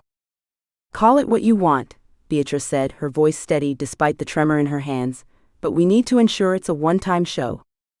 Thus began the coven's latest venture, crafting a magical code of conduct. The process sprawled across days, a marathon of heated debates and clashing wills that turned the kettle into a battleground of parchment and ink. The air thickened with the scent of spilled tea and singed herbs as they argued, their voices bouncing off the crystal-laden shelves. One afternoon, Millie's mispronounced incantation summoned a trio of imps, tiny, cackling creatures with pointed ears, that capered across the table, toppling vials, until Esmeralda banished them with a flick of her wrist and a muttered curse. Rule 1, Beatrice declared, brandishing a parchment scrawled with her tidy script, no spells involving singing garments, or dancing ones for that matter. Esmeralda's eyes twinkled, mischief glinting. What about shoes that waltz, darling? A little cha-cha for the toes? Nope, Beatrice said, her tone brooking no argument. No footwear choreography either. Rule 2, Agnes added, her pen poised over a ledger. All spells require a majority vote from the coven, no rogue hexes. And if we deadlock? Millie asked, her knitting needles clacking like a metronome, buttons glinting in the yarn. Then we turn to the Book of Balanced Outcomes, Agnes replied, tapping a tome bound in faded leather. If it's still a toss-up, we flip a coin, fair and final. Rule 3, Esmeralda chimed in, her voice a dramatic flourish as she waved a vial of shimmering liquid. All potions get a taste test, by someone else, preferably not me. The coven froze, eyeing each other with wary glances, the memory of Beatrice's troll armpit brew still fresh. Maybe lab rats? Millie ventured, her cheeks flushing as she ducked her head. No rats, Beatrice said firmly, shuddering at the thought of furry guinea pigs. No critters at all, we'll just triple-check the ingredients and pray. Alongside their code, the coven doubled down on honing their craft. Practice sessions filled the kettle with chaos and sparks. Levitation drills sent teacups wobbling, Millie's crashed less often now, ancient chants summoned wisps of smoke, and once a confused pigeon, and new magic experiments sparked minor blasts that left scorch marks on the ceiling. Shadow prowled the edges, his green eyes glinting with feline disdain at their antics. Beatrice, despite the rocky start, felt magic weaving into her bones. Potion-making became her sanctuary, her hand steady as she measured crushed lavender or moonlit dew, her palate sharpening to catch the whisper of sage or the bite of mandrake root. One evening, as she stirred a calming draught, the cauldron's steam curling in soft tendrils, Agnes watched from across the table, her expression softening. You've a gift, Beatrice, she said, her voice warm as the brew's glow. A true thread to this world, intuitive, precise. Beatrice smiled, a flush creeping up her cheeks. Still learning, she said, tasting the potion, a faint sweetness, no troll stench this time. But it's clicking. Weeks unfurled, and the coven's confidence stitched itself back together. Mistakes became lessons. Millie's levitation now lifted cups without shattering, Esmeralda's chants summoned breezes instead of birds, and Beatrice's potion soothed rather than singed. They cast minor spells with growing finesse, a charm to mend a torn hem, a whisper to coax a wilting fern back to life, no explosions, no headlines. One twilight gathered around the kettle's hearth, their teas steaming in mismatched mugs, the talk drifted to David. The fire crackled, casting their faces in a golden glow, the air rich with cinnamon and possibility. Think he's still strutting in chartreuse? Millie asked, giggling as she tugged at her button-laden scarf. Doubt it, Beatrice said, her smile wry. He's probably burned those trousers by now, lesson learned. Esmeralda leaned forward, her eyes glinting like the gold flecks in her tea. We could pop by, darling, just a peek to see if he's recovered. No, Beatrice said, her voice a quiet steel. We're done meddling with David. We made our mark, time to let it go. The coven nodded, a ripple of agreement passing through them like a shared breath. Beatrice is right, Agnes said, her tone firm yet gentle. Our focus is here, our lives, our magic. The past stays where it belongs. The singing shirt faded into coven lore, a cautionary tale they'd outgrown. They sharpened their skills, tightened their bond, and stepped deeper into magic's wild weave with a cautious grace. Mishaps lingered, imps, scorch marks, the occasional misfired charm, but they faced them as a unit, resilient and fierce. These chaotic witches, once teetering on disaster, had become a sisterhood of strength, ready to tackle the universe, or at least their exes, with a steadier hand and a spark of hard-earned wisdom. Chapter 11. The midsummer night pressed against the mystic kettle, with a sticky, oppressive humidity, the air so thick it seemed to cling to the walls like damp velvet. The usual balm of chamomile and lavender hung faint and subdued, drowned by a pungent fishy reek that curled from the cauldron simmering on the stove. Its iron belly gurgled, sending up tendrils of murky steam that shimmered in the candlelight. Beatrice approached warily, her nose wrinkling as the odor hit her, a briny whiff reminiscent of a forgotten pier at low tide. "What is that?" she asked, peering into the bruised depths where bubbles popped with sluggish menace, revealing flecks of something suspiciously slimy. Millie, hunched over the pot with a long wooden spoon, grimaced, her chestnut curls plastered to her forehead by the heat. "It's a clarity concoction," she said, stirring with a hesitant swirl. "Supposed to sharpen our intuition." "And the fishy stench?" Beatrice pressed, one eyebrow arching as she leaned back from the cauldron's edge. "Oh, that's the essence of guppy," Millie replied, her voice a sheepish murmur. "Esmeralda insists it's the key to psychic resonance." She shot a glance toward the crimson-robed witch, who lounged against the counter with a smug air. Beatrice sighed, a wry twist tugging her lips. Psychic resonance, magical mullets, operatic shirts. She sometimes wondered if she'd stumbled through a cosmic trapdoor into a realm where logic had packed its bags and fled. "Well," she said, folding her arms, "I hope it's worth it. I've been scrying for weeks, and all I get is Golden Girls reruns or shadows, personal grooming sessions up close." Agnes, perched at a table with a stack of tarot cards, chuckled, a low, warm sound that cut through the muggy air. Her indigo scarf gleamed faintly as she waved a hand, the cards wobbling mid-levitation before settling back down. "Patience, Beatrice," she said. "Scrying's an art, not a pizza delivery. It'll come." The bell above the door chimed, a sharp jingle slicing the tension, and all eyes turned as Serafina swept forward, her fiery curls bouncing with each step. Her smile radiated a knowing warmth, her hazel gaze glinting as she greeted the newcomer. "Welcome to the Mystic Kettle," she purred, her voice smooth as honey tea. "What can I brew for you?" The visitor, a lanky young man with a mop of unruly brown hair and eyes darting like a cornered deer, shifted awkwardly in the doorway. I'm looking for Agnes," he stammered, clutching a worn satchel slung over his shoulder. Agnes rose, her levitation abandoned as the tarot cards clattered softly to the table. She crossed the room, her cloak whispering against the hardwood. "I'm Agnes," she said, her tone calm but curious. "How can I assist you?" "I'm Finn," he said, his voice cracking as he rocked on his heels. "I heard you might help me." "With what?" Agnes asked, tilting her head, her gray eyes narrowing slightly. Finn swallowed, his Adam's apple bobbing. "I'm having trouble with my magic." The coven exchanged startled glances, the air crackling with surprise. Strangers seeking magical aid were rare. Usually it was them botching spells and begging for fixes. "What kind of trouble?" Agnes pressed, her voice steady as granite. "I'm a witch," Finn said, his words tumbling out in a rush. "But I'm rubbish at it." "Rubbish?" Esmeralda sauntered over, her eyebrow arching like a drawn bow, her silver bangles chiming. "Darling, we've all danced that clumsy waltz." Finn nodded, his shoulders hunching. "My spells backfire, boom every time. My potions explode, literally. And I turned my roommate's hamster into a sentient dust bunny, by accident." He winced, as if reliving the fluffy horror. Sympathy rippled through the coven, their own mishaps flashing in their minds, singing shirts, tap-dancing ties, a swarm of bees. Agnes's lips softened into a faint smile.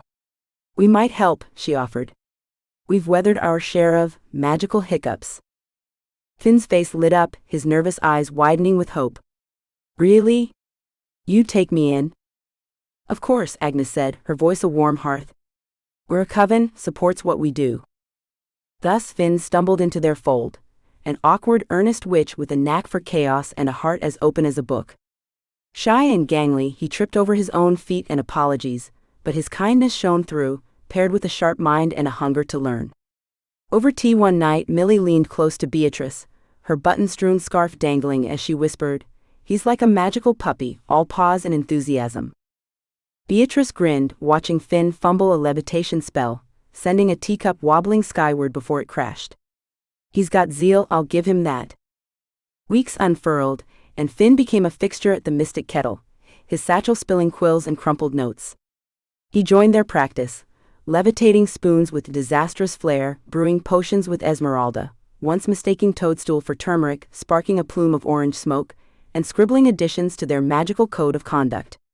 His rule, no turning roommates' pets into sentient dust bunnies, earned a round of laughs etched in ink beside Beatrice's ban on singing garments.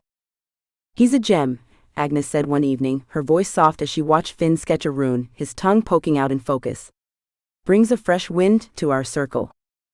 "And a tornado of chaos," Esmeralda added, winking as she swirled her golden-flecked tea. Beatrice grew fond of him, his bumbling charm echoing her own shaky start, wide-eyed, unsure yet eager to grasp magic's threads. One humid night, as they lounged around the hearth, the fire's crackle mingling with the drone of crickets outside, Finn raised a tentative hand, his mop of hair falling into his eyes. "I've got a question," he said, his voice a nervous quiver. "Fire away, Finn," Agnes encouraged, setting her mug down with a clink. "I'm trying to connect with my familiar," he said, fidgeting with his satchel strap. "But I'm striking out." "Trouble how?" Beatrice asked, leaning forward, her cardigan slipping off one shoulder. "I can't summon a thing," Finn admitted, disappointment shadowing his face. "I've tried it all, chants, rituals, even a seance with a rubber chicken." Zip. The coven traded knowing looks, their own struggles with magic's quirks a shared language. Esmeralda smirked, her tone teasing but kind. "Don't fret, darling. Summoning a familiar's a fickle dance, patience, focus, and a nudge of magic to coax it out." They rallied for a summoning ceremony, transforming the kettle into a ritual haven. Candles flickered in a circle, their wax pooling in golden puddles, incantations hummed low, vibrating the air. An offering of catnip and tuna sat ready, Shadow's ears perked at the scent. Finn stood at the center, pale and trembling, his eyes squeezed shut as he pictured a companion, loyal, fierce, magical. His whispered chant wavered, a fragile thread. A crash shattered the stillness, wood splintering, a shelf toppling. The coven jumped, teacups rattling. "What was that?" Millie yelped, clutching her scarf. Their eyes darted, landing on the culprit. A small, fluffy white rabbit, nibbling a stray lettuce leaf amid the wreckage, its pink nose twitching. Finn gaped. "That's my familiar? A rabbit?" Esmeralda blinked, her voice a mix of shock and delight. "Adorable, though," Millie cooed, clasping her hands. Finn stared, then sighed. "I was hoping for, I dunno, something grander. A dragon, maybe? Or a griffin?" Millie offered, eyes sparkling. "Or at least less fluffy," Finn muttered, scratching his neck. Agnes smiled, her warmth a steady glow. "Finn, familiars are unique, dragon or rabbit, it's the bond that counts." Finn studied the rabbit, now gnawing a carrot stick with gusto, and a grin broke through. "Guess he's kinda cute." So Finn met Fluffy, his unexpected ally. Not the majestic beast he dreamed of, but his all the same. As Fluffy munched contentedly, Finn saw it, magic's truest gifts often hopped in on the softest paws. Chapter 12. Beatrice perched on a stool behind the counter, her fingers tracing the jagged edge of a chipped teacup, polishing it absent-mindedly with a rag. The Mystic Kettle lay hushed, its usual symphony of bubbling cauldrons and murmured chants, replaced by an unfamiliar stillness that draped the room like a heavy shawl. The air, stripped of its exotic herb tang and potion simmer, carried a faint whisper of lavender, a soft, almost mournful scent drifting from a jar of dried sprigs on the counter. Candlelight flickered weakly, casting trembling shadows across the lavender walls, their glow dimmed by the weight of recent days. Her mind churned, replaying the whirlwind of the past weeks, Finn's rabbit summoning fiasco, the singing shirt debacle, her endless tussle with levitation spells, a kaleidoscope of magical chaos that left her both exhilarated and unmoored. Lost in deep waters? Agnes asked, her voice a gentle prod as she approached, a stack of parchment scrolls tucked under her arm. Her indigo scarf gleamed faintly, a quiet contrast to the room's muted mood. Beatrice sighed, the sound slipping out like a weary breeze. Just sifting through it all. It's been a storm of chaos. Chaos, yes, Agnes agreed, setting the scrolls down with a soft thud, but transformative too, like a river carving new paths. Transformative, Beatrice echoed, her lips twitching into a half-smile. I'm not sure I'm ready to be reshaped into whatever's emerging. Agnes's chuckle was warm, crinkling the lines around her gray eyes. You're managing beautifully, Beatrice. Look how far you've come, from that heartbroken woman clutching a soggy tissue stepping through our door. That feels like another lifetime, Beatrice said, her smile widening faintly. I can't believe I'm actually casting spells, brewing potions even. And mastering teas, Millie chimed in, bustling from the back room with a tray of steaming mugs, their vapor curling upward in delicate spirals. This dream weaver blends a kicker, meant to unlock your subconscious. Her curls bounced, damp with kitchen heat, as she set the tray down. Beatrice eyed the tea, its surface glinting with an odd silvery sheen. Unlock my subconscious? That sounds ominous. Oh, it just means vivid dreams, Esmeralda purred, sweeping in with a rustle of iridescent robes that shimmered like a peacock's tail. She winked, her emerald eyes glinting. Speaking of vivid, I've been tinkering with a new glamour charm, to amplify your inner radiance, darling. My inner radiance? Beatrice arched a brow, skepticism threading her tone. Yes, Esmeralda said, her voice a velvet caress. Your spark, your essence, your witchy fire. It's in there, waiting to blaze. Beatrice laughed, a soft ripple of sound. I'm not convinced I've got much witchy fire to stoke. Rubbish, Esmeralda scoffed, waving a ring-laden hand. You're brimming with untapped magic, we're just coaxing it out. Over the next few days, the coven rallied around Beatrice, guiding her deeper into her powers. The kettle buzzed with their efforts, tables strewn with spellbooks, their pages yellowed and curling, shelves rattling as they tested charms. They danced with elemental magic, coaxing breezes that rustled the curtains, and once toppled a vase, and dipped into psychic persuasion, nudging Shadow to nap elsewhere. He merely yawned. Potions simmered, their hues shifting, sapphire for clarity, amber for courage, each brew tailored to tease out Beatrice's latent gifts. You're a natural, Agnes said one afternoon, her voice warm as she watched Beatrice levitate a crystal ball. It hovered, steady and glinting, a small sun in her grasp. You've got a real thread to this world. It's clicking, Beatrice admitted, lowering the orb with a gentle tilt of her hand. Like learning French, gibberish at first, then suddenly, sentences.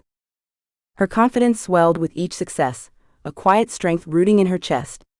She wasn't just the fumbling novice anymore, she was a witch, capable and bold, shedding her old skin like a snake in spring.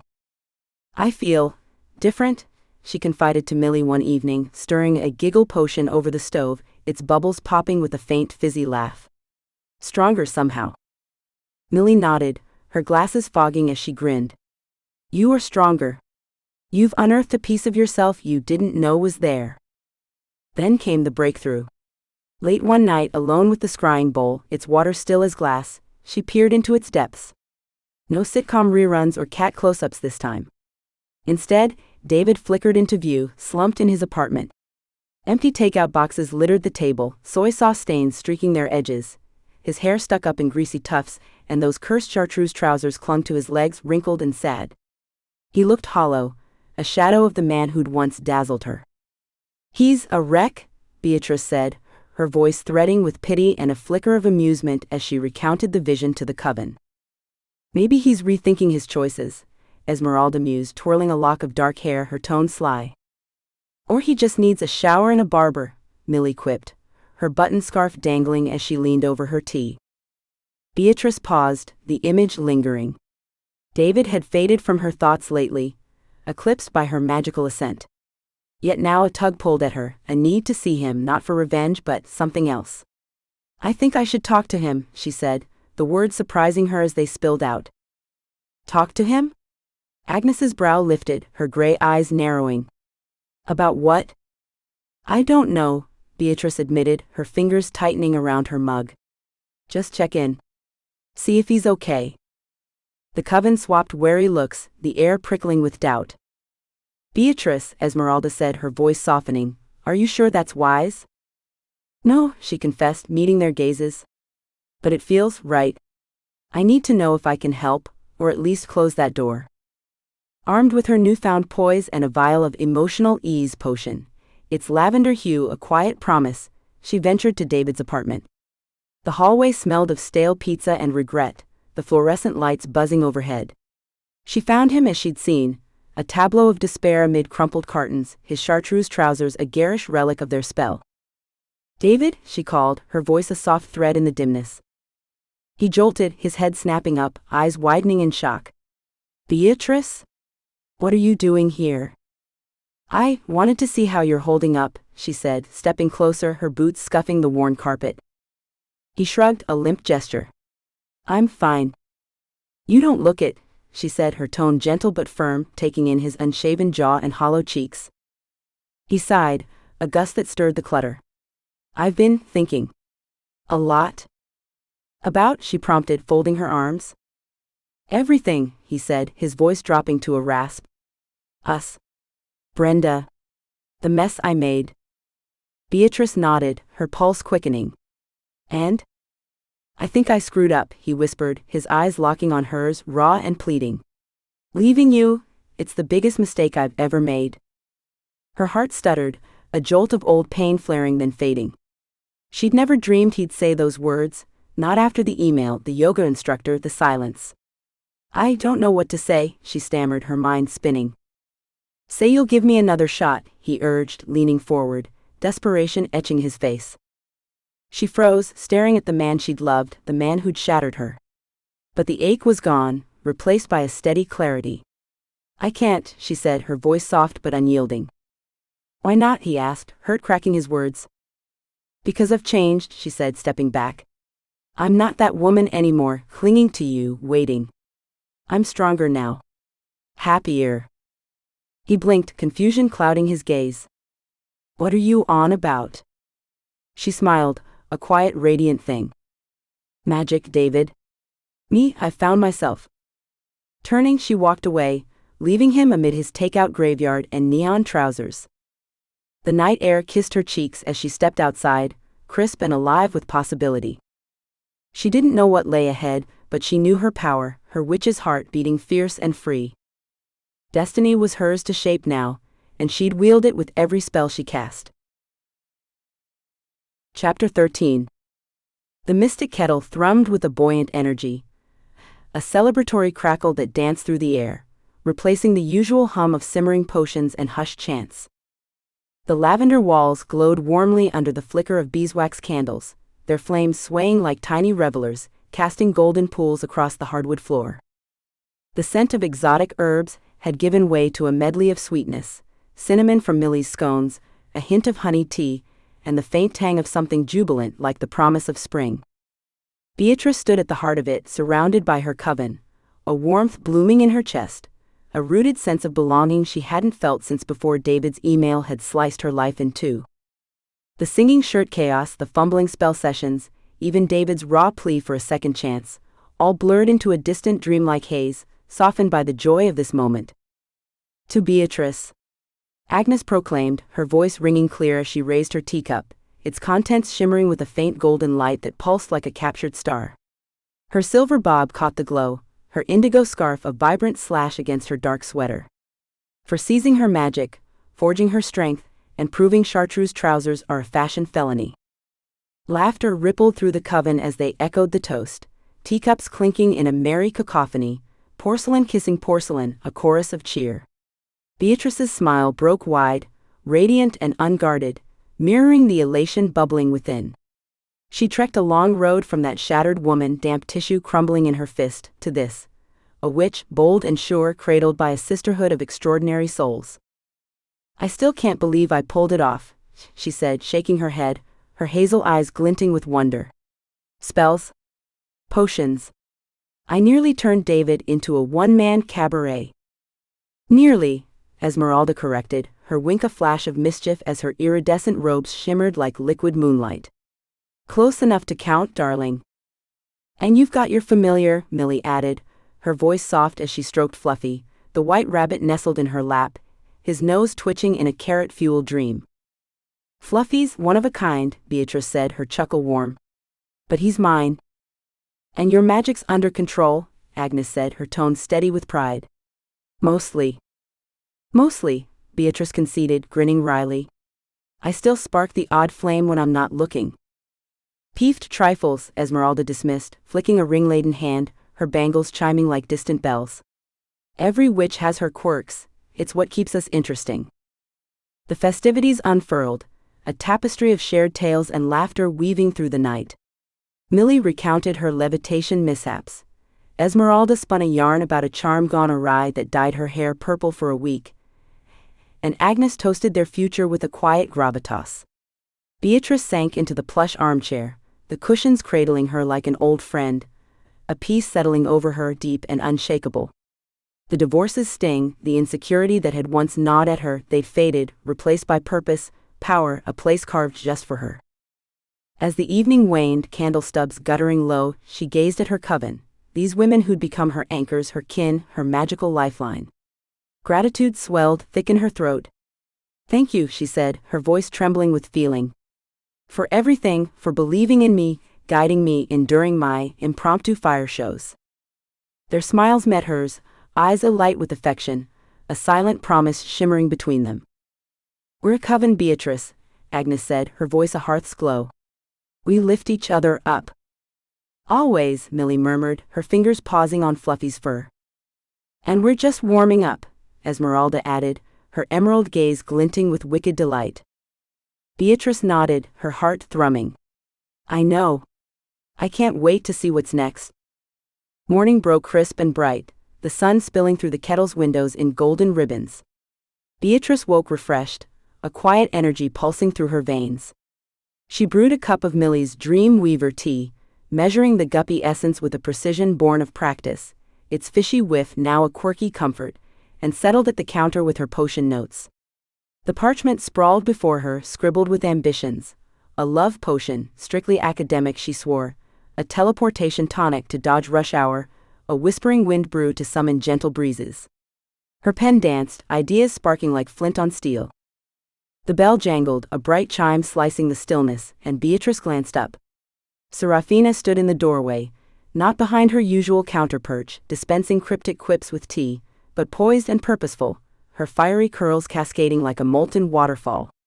Her smile held a knowing edge, her hazel eyes glinting with secrets. Serafina, Beatrice said, surprise lifting her voice as she set her pen down. What brings you out here? Good morning, Beatrice, Serafina replied, her tone melodic, a song on the breeze. I've got something for you, a message. A message? Beatrice's brow furrowed. From who? Serafina's smile turned enigmatic, a riddle wrapped in warmth. That's yours to unravel. She extended a small velvet pouch, its deep purple fabric soft as twilight. Beatrice took it, her pulse quickening with curiosity, fingers brushing the silken weave. She tugged the drawstring, peering inside, and gasped. Nestled within lay a single feather, iridescent, shimmering with a life of its own, its hues shifting from sapphire to amethyst to molten gold as light played across it. It pulsed faintly, a heartbeat of magic thrumming against her skin. What is it? She whispered, awe-threading her voice. Serafina shrugged, a graceful lift of her shoulders.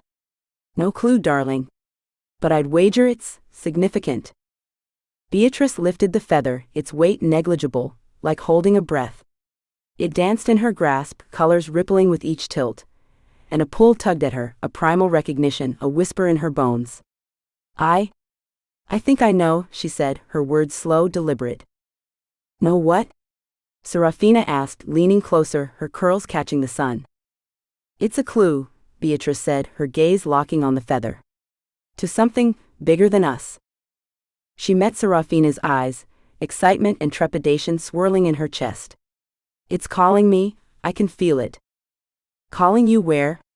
Serafina pressed, her voice a quiet challenge. Beatrice shook her head, the feather's pulse syncing with her own. I don't know yet. But it's coming, I'll find out soon enough. She gripped the feather tighter, its energy coursing through her, a current of possibility, wild and electric. This was no mere trinket, it was a herald, the opening note of a new saga in her witch's tale. The future loomed, vast and uncharted, but she stood ready, her magic honed, her courage steeled, her coven at her back. Yet as she studied the feather's glow, a shiver traced her spine. This wasn't another romp with singing shirts or neon trousers. The air felt heavier now, charged with stakes she couldn't yet name. Whatever this clue heralded, it promised chaos fiercer than they'd faced, unpredictable, untamed, a magic that might demand every ounce of her skill and spirit. She pictured the coven, Agnes's steady hand, Esmeralda's fiery flare, Millie's gentle heart, Finn's earnest stumbles, and knew they'd face it together. This time, it wouldn't be petty hexes or wardrobe woes. This time it'd be epic, a trial to test their mettle, a crucible to forge them anew. Beatrice exhaled, the feather's light flaring in her palm, and braced herself for the storm she felt brewing on the horizon. Chapter 14. Beatrice sat cross-legged on a threadbare rug near the hearth, the iridescent feather cradled in her palms. Its glow pulsed faintly, sapphire bleeding into amethyst, then flaring gold, like a living ember, whispering secrets she couldn't yet decipher. The scent of Millie's Dreamweaver tea lingered, its guppy essence a faint briny undertone beneath the morning's crisp promise. Her heart thudded, a steady drumbeat of curiosity and unease, as she traced the feather's delicate veins with her fingertip. The mystic kettle shimmered with a restless hush, its lavender walls bathed in the soft glow of dawn filtering through lace curtains. The usual clamor of bubbling cauldrons and chattering coven had yielded to a stillness that prickled the air, heavy with unspoken questions. Footsteps scuffed the hardwood, and she glanced up to see Agnes emerge from the back room, her silver bob tousled from sleep, her indigo scarf knotted loosely around her neck.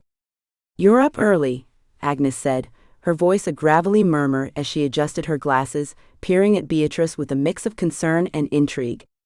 "That feather's got you in a twist, hasn't it?" Beatrice nodded, her lips pressing into a thin line. "It's alive, Agnes. I feel it, pulling at me like a thread I'm meant to follow."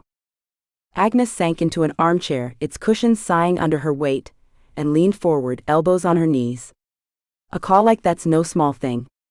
Magic doesn't nudge idly, what's it saying?" "I don't know," Beatrice admitted, her voice softening as she lifted the feather, its light catching in her hazel eyes. "But it's not just a trinket. It's a summons maybe. To something big." The bell above the door chimed, a bright peal slicing the quiet, and Esmeralda swept in, her crimson robe swirling like a storm at sunset. Her emerald gaze locked on the feather, narrowing with the predator's focus. "Well, darling," she drawled, her tone laced with theatrical flair, "that's no ordinary plume. It's got a shimmer that screams old magic, deep wild stuff." "Wild?" Beatrice echoed, her pulse quickening as she turned the feather, its colors rippling like a restless sea. "Oh yes," Esmeralda said, perching on the counter's edge, her silver bangles clinking as she gestured. "The kind that hums in your bones, that wakes things better left sleeping. Where'd Serafina say it came from?" "A mysterious benefactor," Beatrice replied, mimicking Serafina's cryptic lilt. She didn't know more, or wouldn't say. Millie shuffled in, her button-strewn scarf trailing as she balanced a tray of scones, their cinnamon warmth cutting through the feather's mystique. "Maybe it's a gift," she offered, her voice a hopeful chirp as she set the tray down. "From someone who likes us?" "Or a lure," Agnes countered, her tone sharpening as she straightened, her gray eyes glinting with caution. "Magic this potent doesn't drop into your lap without intent. We need to tread carefully." Beatrice's fingers tightened around the feather, its energy tingling up her arm, a spark of recognition she couldn't place. "I can't ignore it," she said, her voice firm despite the tremor in her chest. "It's part of me now. I have to know what it wants." The coven exchanged glances, wary, curious, a thread of excitement weaving through their silence. Finn stumbled in last, his mop of brown hair askew, fluffy tucked under his arm like a fluffy talisman. "What's it doing now?" he asked, his voice a sleepy mumble as he squinted at the feather. Glowing, Beatrice said, holding it up, its light casting prismatic flecks across his freckled face. And whispering, almost. Not words, just a pull. Finn scratched his neck, his brow furrowing. Sounds like my dust bunny spell started small, then bam, chaos. Maybe it's waking up. Waking up, Esmeralda mused, her lips curling into a sly grin. I like that, darling. A slumbering relic, stirring for its mistress. Agnes rose, brushing her hands together as if dusting off doubt. Then we investigate, she declared, her tone brooking no argument. But we do it smart, together. No solo heroics, Beatrice. Agreed, Beatrice said, her resolve hardening as she met Agnes's gaze. I'll need you all, this feels bigger than me. The day unfurled into a flurry of preparation, the kettle transforming into a war room of magic and mystery. Shelves groaned as they hauled down tomes, arcane relics unveiled, the whispering wilds, a dusty grimoire with runes that shimmered faintly under Millie's hesitant touch. The air thickened with the scent of old paper and sage smoke, as Esmeralda lit a bundle, its tendrils curling toward the ceiling. Beatrice pored over pages, the feather resting beside her, its glow pulsing in sync with her breath. She sketched its shape, noting how its colors shifted, violent bursts of crimson when she pressed too hard, soothing greens when she softened her grip. Nothing exact, she muttered, flipping a page stained with ink and time.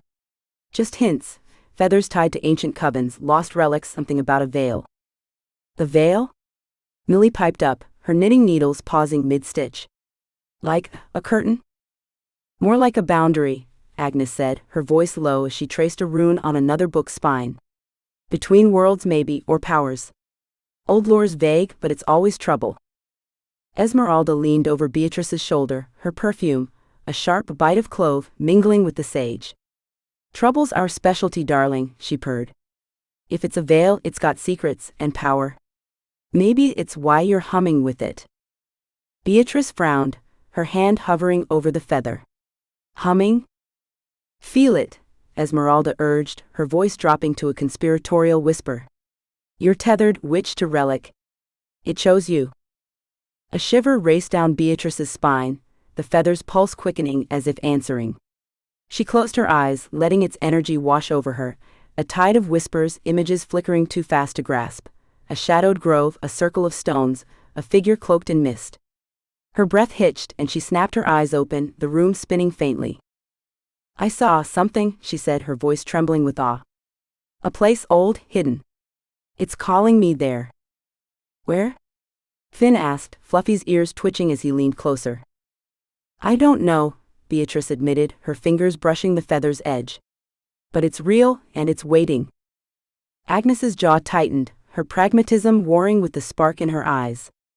Then we find it, she said. But we go armed, with knowledge spells each other. Whatever this is, it's no lark. The coven nodded, a pact sealed in the flicker of candlelight and the feather's eerie glow.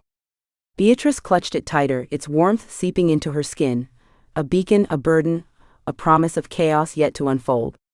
The stakes loomed higher than singing shirts or petty hexes. This was a thread to something ancient, wild, and unbound. She felt its pull, a siren song in her blood, and knew it'd test her magic, her courage, her coven's bond.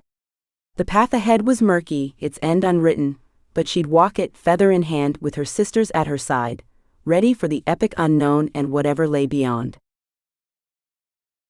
Chapter 15. The mystic kettle pulsed with a feverish hum, its air thick with the scent of scorched parchment and the earthy bite of crushed nettle.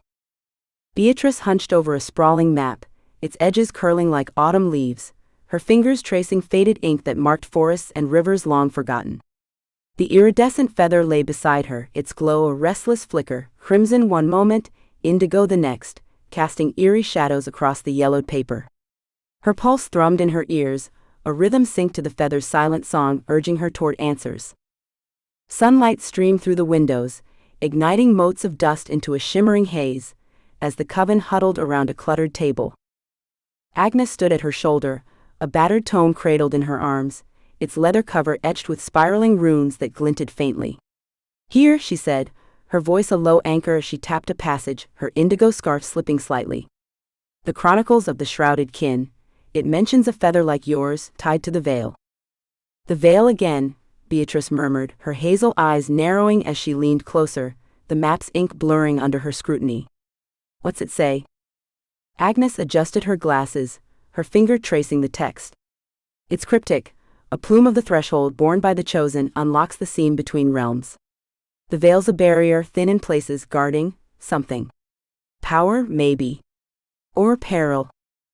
Millie hovered nearby, her hands twisting a strand of yarn dotted with tiny shells, her breath quick with nerves. A seam between realms, she asked, her voice a soft trill. Like a door to somewhere else? Or something else, Esmeralda cut in, lounging against a shelf, her crimson robes pooling like spilled ink. She twirled a quill between her fingers, its tip dripping with violet ink that hissed faintly on contact with the air. That feather's got teeth, darling. It's gnawing at the edges of things we can't see yet. Finn shuffled closer, his satchel slung low, Fluffy's white ears poking out like twin flags. He squinted at the map, his voice a cautious rumble. So it's leading us somewhere? Like a compass? Beatrice nodded, her fingers brushing the feather, its warmth seeping into her skin, a tether pulling taut. I think so. Last night I saw it again, a grove ringed with stones old as time. It's out there, waiting. Agnes flipped another page, her brow furrowing as she scanned the script. There's more. Seek the hollow's heart where roots drink shadow. A location, maybe. Matches your vision.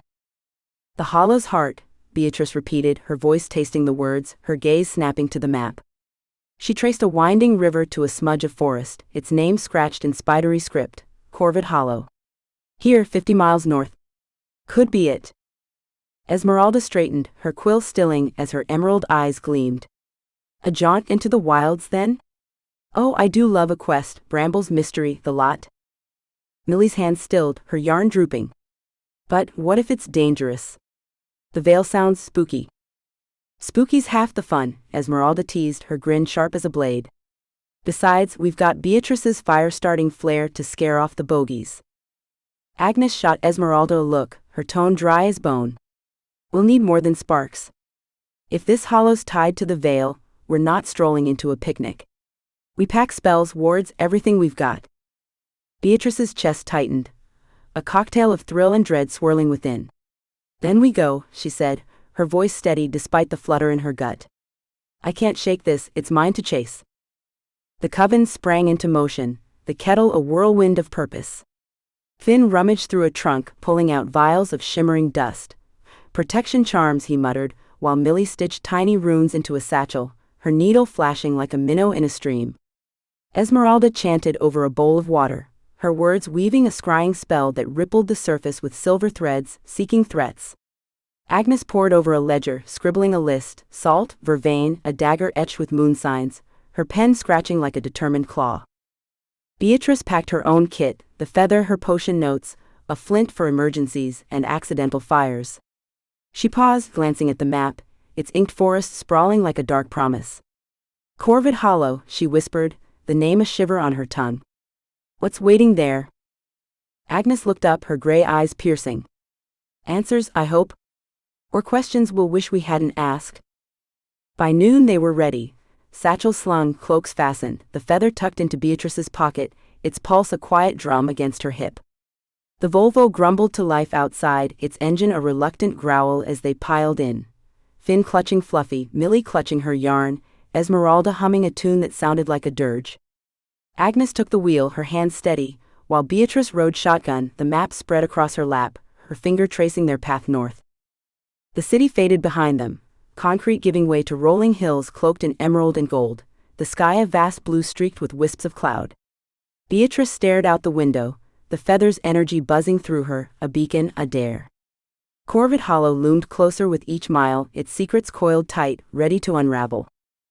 The Volvo crested a ridge, and the forest loomed into view, dark, dense, its canopy a tapestry of shadow and green. A chill kissed the air as Agnes slowed, gravel crunching under the tires. Beatrice's breath caught as the feather flared in her pocket, its light seeping through the fabric bright as a lantern. She turned to the coven, her voice a taut whisper. We're here. Before anyone could reply, the trees ahead shuddered, a ripple of motion, as if the forest itself stirred. A low guttural groan echoed through the branches, and the ground beneath the Volvo trembled, jolting them forward. Chapter 16. The Volvo lurched as the ground beneath Corvid Hollow quaked, a deep, guttural groan reverberating through the forest like the growl of a waking beast. Beatrice gripped the dashboard, her knuckles whitening as the feather in her pocket blazed, its light piercing through her cloak in frantic pulses of violet and amber. The air thickened with a damp loamy scent, moss and decay laced with a sharp electric tang, as the trees ahead twisted, their gnarled branches writhing like fingers clawing at the sky. Leaves spiraled downward in a chaotic flurry, painting the windshield with smears of green and gold.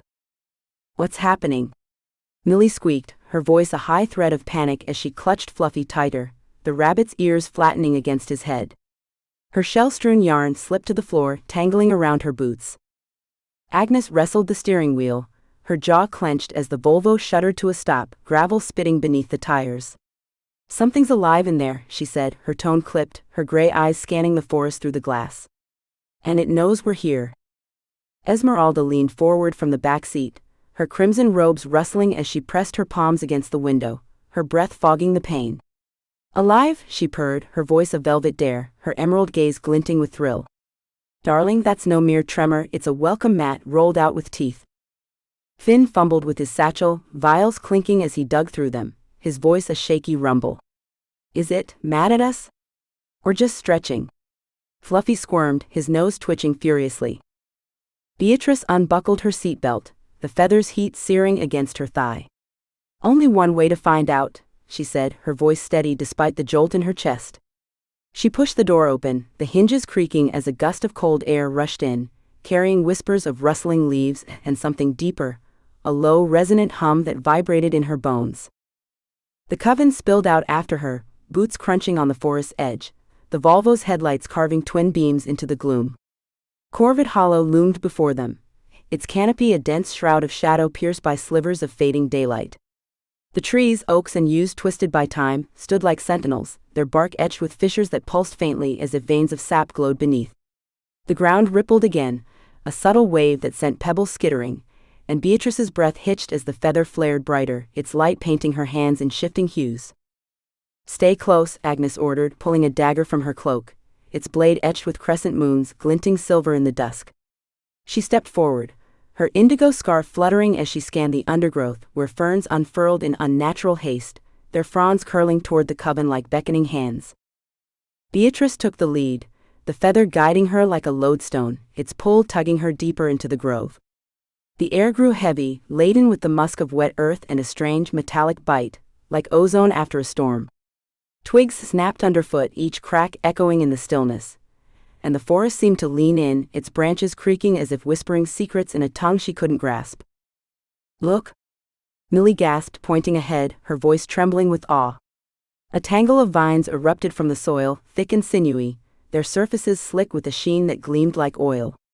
They slithered upward, weaving into a barrier that blocked their path, thorns sprouting along their lengths, sharp, curved, glinting with a venomous promise. Esmeralda laughed, a low, reckless sound, and drew a vial from her sleeve, its contents swirling a stormy gray.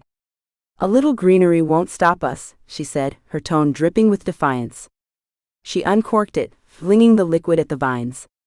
A hiss split the air as the potion struck, the vines recoiling with a shriek, high and keening like wind through shattered glass. They thrashed, then parted grudgingly, revealing a narrow gap. "Well done," Agnes said, her approval curt as she gripped her dagger tighter. "But keep your eyes sharp, that was too easy."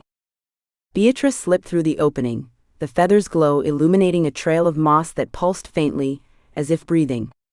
The coven followed, their cloaks snagging on thorns that snapped at their heels. The path twisted, descending into a hollow where the trees grew denser, their roots arching from the earth like the ribs of some ancient beast. Shadows danced, cast by the feathers' erratic light, and a chill seeped into Beatrice's bones, her breath fogging in the dimness. Finn stumbled beside her, his satchel rattling. "This place feels wrong," he muttered, his voice a tight knot. "Like it's watching us." "It is," Beatrice said, her gaze darting to the canopy where unseen eyes seemed to glint among the leaves, crows perhaps or something less benign. The feather's pulse quickened, urging her onward, and she pushed through a curtain of hanging moss, its tendrils cool and damp against her skin. The hollow opened into a clearing, the air still as a held breath. At its center stood a gnarled tree, older than the rest, its trunk split and blackened as if struck by lightning long ago. Its branches sagged, laden with strange fruit, orbs of translucent amber that pulsed faintly, emitting a soft, mournful chime. Beatrice froze, the feathers light flaring to match their rhythm, a silent call and response. "What are those?" Millie whispered, her voice barely audible as she edged closer, Fluffy trembling in her arms. Agnes stepped forward, her dagger raised, her tone grave. "I don't know, but they're alive, and tied to that feather." Before Beatrice could respond, the ground shuddered again, harder this time, a crack splitting the earth beneath the tree. The amber orbs pulsed brighter, their chimes rising into a discordant wail, and the tree's roots erupted upward, twisting, coiling, lashing toward the coven like whips of shadow and wood. Chapter 17. The gnarled tree's roots surged from the cracked earth of Corvid Hollow, a writhing mass of shadow and sinew that lashed toward the coven like a storm of serpents. Beatrice stumbled back, the feather in her pocket flaring with a searing burst of emerald light that scorched the air, its pulse hammering against her ribs. The amber orbs dangling from the tree's sagging branches shrieked, a high jagged wail that clawed at her ears, their glow intensifying to a blinding gold. The clearing shuddered, the moss beneath her boots quivering, as if the ground itself recoiled from the onslaught. "Move!" Agnes barked, her voice a steel whip as she swung her moon-etched dagger, slicing through a root that snapped toward her with a wet, splintering crack. Her indigo scarf flapped wildly, her silver hair glinting in the chaos as she pivoted, her stance a warrior's grace. Millie yelped, clutching Fluffy as she ducked a thrashing tendril, its thorns raking the air inches from her face. "It's angry," she cried, her tone a frantic waver, her shell-strewn yarn tangling around her ankles as she scrambled backward. "Angry's an understatement," Esmeralda shot back, her crimson robes billowing as she flung a vial of stormy liquid from her sleeve. The potion struck a root, erupting in a cloud of hissing vapor that withered the wood to a brittle husk, its collapse a dull thud against the earth. "It's downright feral, darling, give me room." Finn fumbled with his satchel, yanking out a handful of shimmering dust, protection charms, his fingers trembling as he tossed them skyward. The dust ignited in a cascade of silver sparks, forming a frail barrier that crackled and spat as roots battered against it. "Hold it back," he shouted, his voice a raw edge, Fluffy burrowing deeper into his arm. Beatrice's breath came in sharp gasps, the feather's heat a wildfire in her grasp as she yanked it free, holding it aloft. Its light flared, a beacon slicing through the gloom, and the roots hesitated, quivering, their tips curling as if stung. "It's tied to this," she called, her voice ringing with sudden clarity. "I can feel it push them." Agnes nodded, her dagger flashing as she carved a path forward, the roots recoiling from each strike. "Keep it up, drive them to the tree," she ordered, her tone a steady beacon amid the storm. The coven rallied, a jagged circle of defiance against the grove's fury. Esmeralda hurled another vial, its contents sizzling as they ate through a thick coil, while Millie whispered a trembling chant, her hands weaving a thread of pale light that bound a root mid-lunge. Finn's barrier flickered, but he tossed more dust, bolstering it with gritted teeth. Beatrice advanced, the feathers glow a blade of intent, its energy surging through her veins, a fierce untamed current that steadied her shaking hands. The roots retreated, slithering back toward the tree's blackened trunk, their tips scraping the dirt in a reluctant surrender. The amber orbs dimmed, their wail fading to a mournful hum, and the ground stilled, leaving only the rustle of leaves and the coven's ragged breaths. Beatrice lowered the feather, its light softening to a gentle teal, her chest heaving as she stared at the tree, its split bark now still a silent sentinel. "What was that?" Millie panted, her voice a fragile thread as she hugged Fluffy, his white fur streaked with dirt. "A guard," Agnes said, sheathing her dagger with a sharp click, her gaze locked on the tree. "Protecting something, or warning us off." Esmeralda brushed a speck of ash from her robes, her grin crooked but fierce. "Well, it's got lousy manners," she said, her tone a spark of defiance. "But we've RSVP'd now, no turning back." Beatrice stepped closer, the feather guiding her to the tree's base, where the earth had split wider, a jagged maw revealing a shallow basin. Within it lay a circle of stones, each no larger than her fist, their surfaces weathered smooth and carved with runes that shimmered faintly like embers trapped in ice. The air above them thrummed, a low vibration that tugged at her senses, and she knelt, the feather's light bathing the stones in shifting hues. "Look at this," she breathed, her voice thick with awe as she brushed a stone, its rune flaring under her touch, a spiral bisected by a jagged line. Agnes crouched beside her, her fingers hovering over the circle, her tone hushed. "Old magic, older than us than the kettle. These are markers maybe." "For what?" Finn asked, peering over her shoulder, his satchel clinking as he shifted, Fluffy's nose twitching curiously. "A message," Beatrice said, her certainty growing as the feather pulsed in rhythm with the stones. She traced another rune, a crescent cradling a star, and words flickered in her mind, sharp and fleeting. "When the chosen lifts the plume, the shroud stirs, seek the kin lost to dusk." Esmeralda's brows shot up, her voice a low thrill. "The shroud, that's your veil, darling. And kin lost to dusk? Sounds like a family reunion I'd rather skip." Millie edged closer, her eyes wide behind fogged glasses. "Lost kin. Another coven," she ventured, her tone a mix of wonder and worry. Agnes's jaw tightened, her gaze sweeping the stones. "If it is, they're tied to this place, and that feather. But why now? Why Beatrice?" Beatrice clutched the feather, its warmth a quiet anchor as questions churned within her. The stone's runes glowed brighter, their hum rising, and a shadow flitted at the clearing's edge, a flicker of motion too swift to catch. Her pulse spiked, her voice urgent. "Something's here, watching us." Before anyone could respond, the ground beneath the stone circle cracked wider, a deep rumble shaking the hollow. The runes blazed, their light searing the air, and a gust of wind tore through the trees, sharp, cold, carrying a voice that wasn't a voice, a hiss of intent. The amber orbs flared once more, and from the tree's split trunk a shape began to emerge, dark fluid coiling like smoke given form. Chapter 18. The air in Corvid Hollow thickened as the shape unfurled from the split trunk of the ancient tree. A coiling wisp of darkness that shimmered like oil slicked across water, its edges fraying into tendrils of smoke. The amber orbs flared, their golden light pulsing in frantic bursts, their mournful chime swelling into a keening howl that raked the clearing. Beatrice staggered back, the feather in her hand igniting with a fierce cobalt glow, its heat surging through her palm, a wild untamed force that prickled her skin and set her teeth on edge. The stone circle's runes blazed beneath her boots, their icy fire searing the air, and the ground quaked, a low growl rumbling from the earth's depths. "What is that?" Millie whimpered, her voice a fragile wisp as she clutched Fluffy, the rabbit's eyes wide with terror, his fur bristling against her trembling arms. Agnes stepped forward, her moon-etched dagger raised, its blade catching the orb's glow in sharp glints.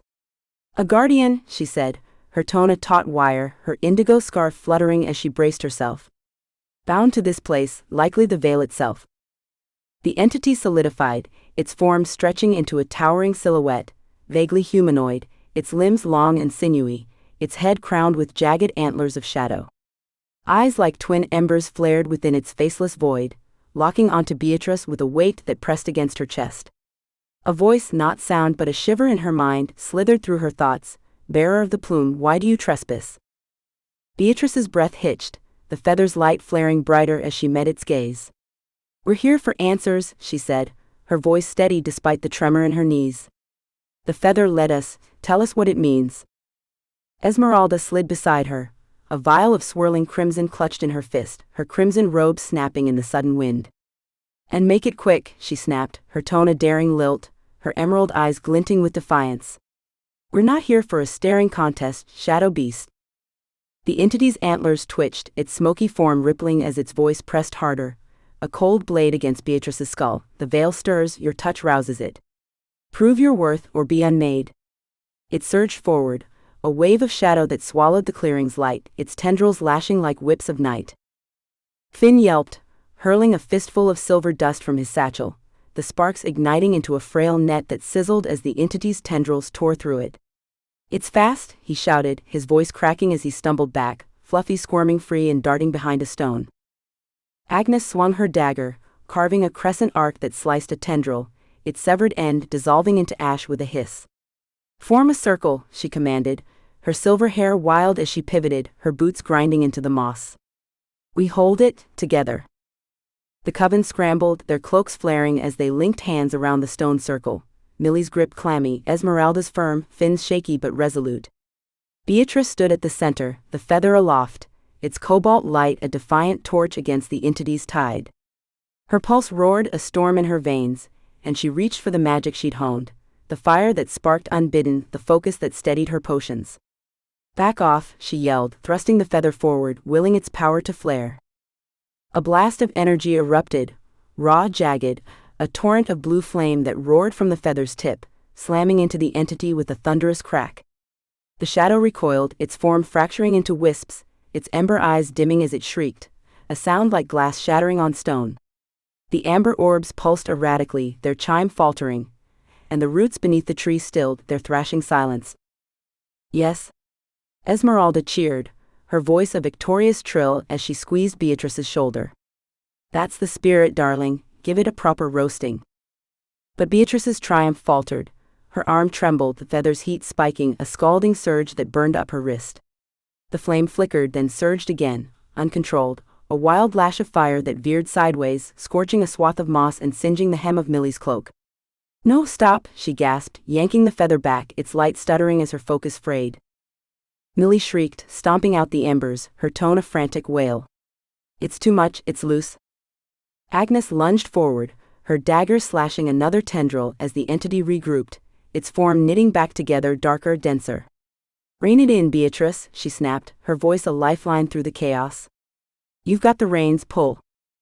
Beatrice clenched her jaw, sweat beading on her brow as she gripped the feather with both hands, its energy bucking like a wild horse. She pictured the kettle's calm, the steady drip of potion, the quiet hum of a charm, and forced her breath to slow, her will to clamp down. The flame shrank, coiling back into the feather, its glow steadying to a soft teal, but her arms shook, exhaustion tugging at her edges. The entity loomed closer, its antlers branching wider, its voice a hiss that burrowed into her skull. "Weakness betrays you, yield or break." Its tendrils surged again, faster, a black tide that swallowed the stone's light, aiming for Beatrice's faltering stance. Finn tossed another charm, its sparks flaring briefly before winking out, his voice raw. "It's not stopping, do something." Esmeralda uncorked her vial, hurling its crimson contents. A burst of flame that met the shadow midair, sizzling into a plume of acrid smoke. "Hold on," she shouted, her tone fierce as she braced herself. Beatrice's vision swam, the feather's weight dragging at her, its power a double-edged blade she couldn't fully wield. The entity's tendrils closed in, their tips grazing her cloak, cold as frostbite, and then the ground beneath her erupted, a jagged fissure splitting the clearing as a blinding light shot upward, hurling the shadow back with a deafening roar. Chapter 19. The blinding light erupted from the fissure in Corvid Hollow's clearing, a geyser of radiance that roared upward, splintering the air with a sound like a bell struck by lightning. Beatrice shielded her eyes, the feather in her grip pulsing with a frenetic energy, its teal glow swallowed by a searing white that burned through her fingers, a jolt of raw power that rooted her to the trembling earth. The shadow entity shrieked, its antlered form fracturing into wisps of smoke as the light blasted it back, tendrils dissolving into the gloom. The amber orbs on the ancient tree flared once, then dimmed, their keening silenced, leaving only the echo of their chime hanging in the stillness. Millie crumpled to her knees, Fluffy trembling in her arms, her voice a ragged gasp. What was that? Her shell-strewn yarn lay scorched and scattered, her cloak singed at the edges from Beatrice's stray flame. Agnes lowered her dagger, its moon-etched blade dull in the fading glow, her breath heaving as she scanned the clearing. "Something deeper," she said, her tone a gravelly thread, her indigo scarf askew across her shoulder. "Tied to the stones, and that feather." Beatrice staggered, the feather's heat ebbing to a warm hum, its light softening to a gentle silver that bathed her hands in a lunar sheen. Her legs wobbled, exhaustion clawing at her core, but she forced herself upright, her hazel eyes fixed on the fissure, a narrow gash in the moss, its edges jagged with exposed roots and glinting quartz. The stone circle within it pulsed faintly, the runes etched on each rock shimmering like frost under moonlight. Esmeralda approached, her crimson robe streaked with soot, her emerald gaze sharp with curiosity. "That was no tantrum," she said, her voice a low thrill as she nudged a charred root with her boot. "That light, it answered you, darling. What did you do?" "I don't know," Beatrice admitted, her voice hoarse as she clutched the feather tighter, its energy a steady thrum against her palm. "I tried to hold it back, the shadow, and then, it just broke free."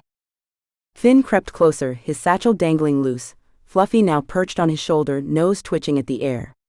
Broke free from where? He asked, his tone a cautious murmur as he peered into the fissure, the quartz catching his freckled reflection.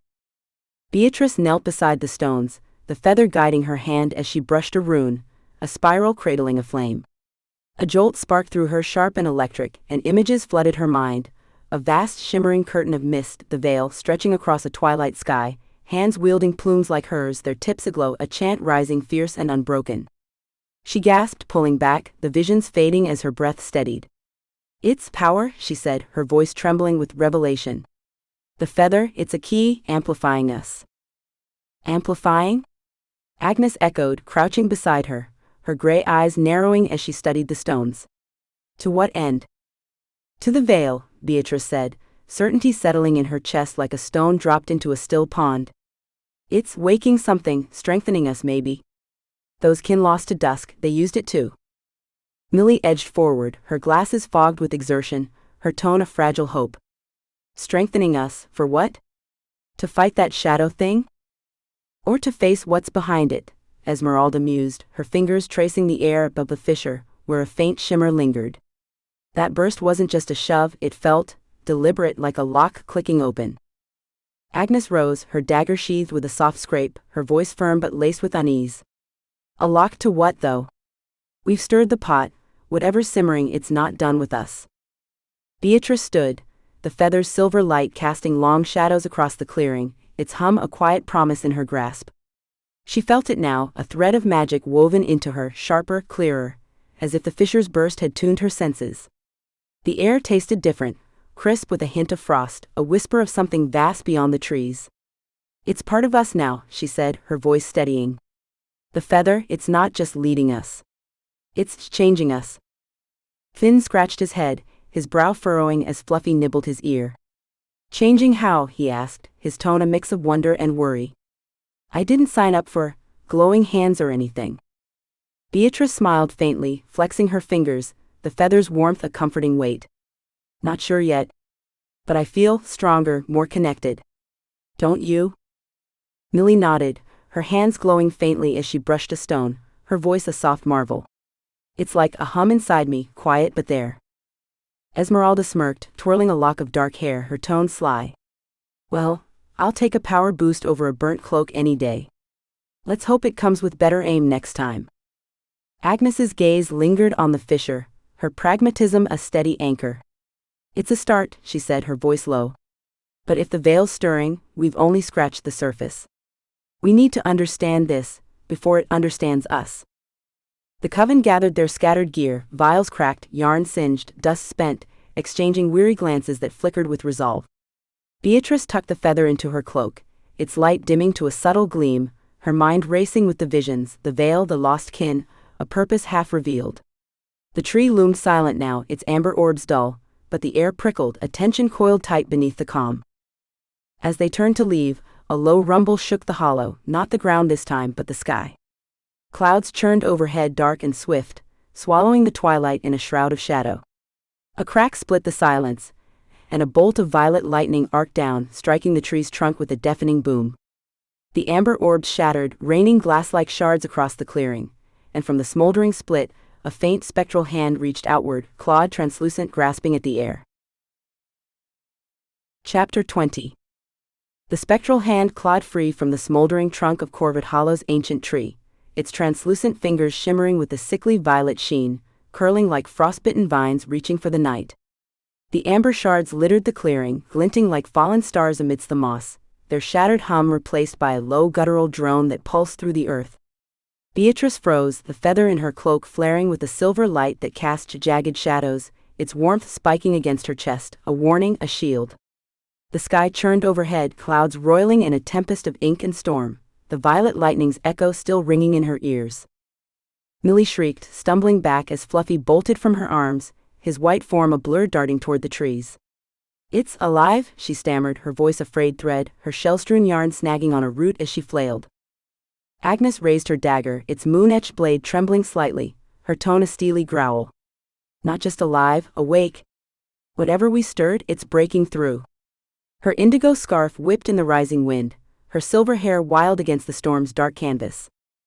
The hand stretched further, its claws raking the air, and a ripple of cold swept the hollow. A breath of frost that stung Beatrice's cheeks and fogged her breath. The stone circle's runes flared, their icy glow battling the violet light, and the entity's form thickened, shoulders emerging, a head crowned with splintered shadows, its ember eyes reigniting with a predatory gleam. A voice, not a whisper now but a rasp like gravel grinding bone, scraped through the air. The plume wakes the shroud, your blood calls the dusk.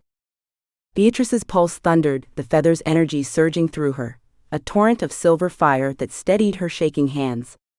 My blood, she demanded, stepping forward, her voice cutting through the wind. What are you? What's coming? Esmeralda flung a vial of crimson liquid, its arc a defiant slash against the storm, exploding into a burst of flame that licked at the entity's arm. Talk later, darling, she shouted, her crimson robe snapping as she braced herself, her emerald eyes blazing. It's not here for tea.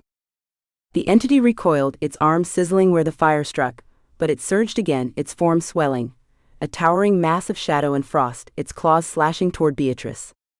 Finn hurled a charm, silver dust igniting into a frail lattice that splintered under the entity's weight, his voice a desperate bark.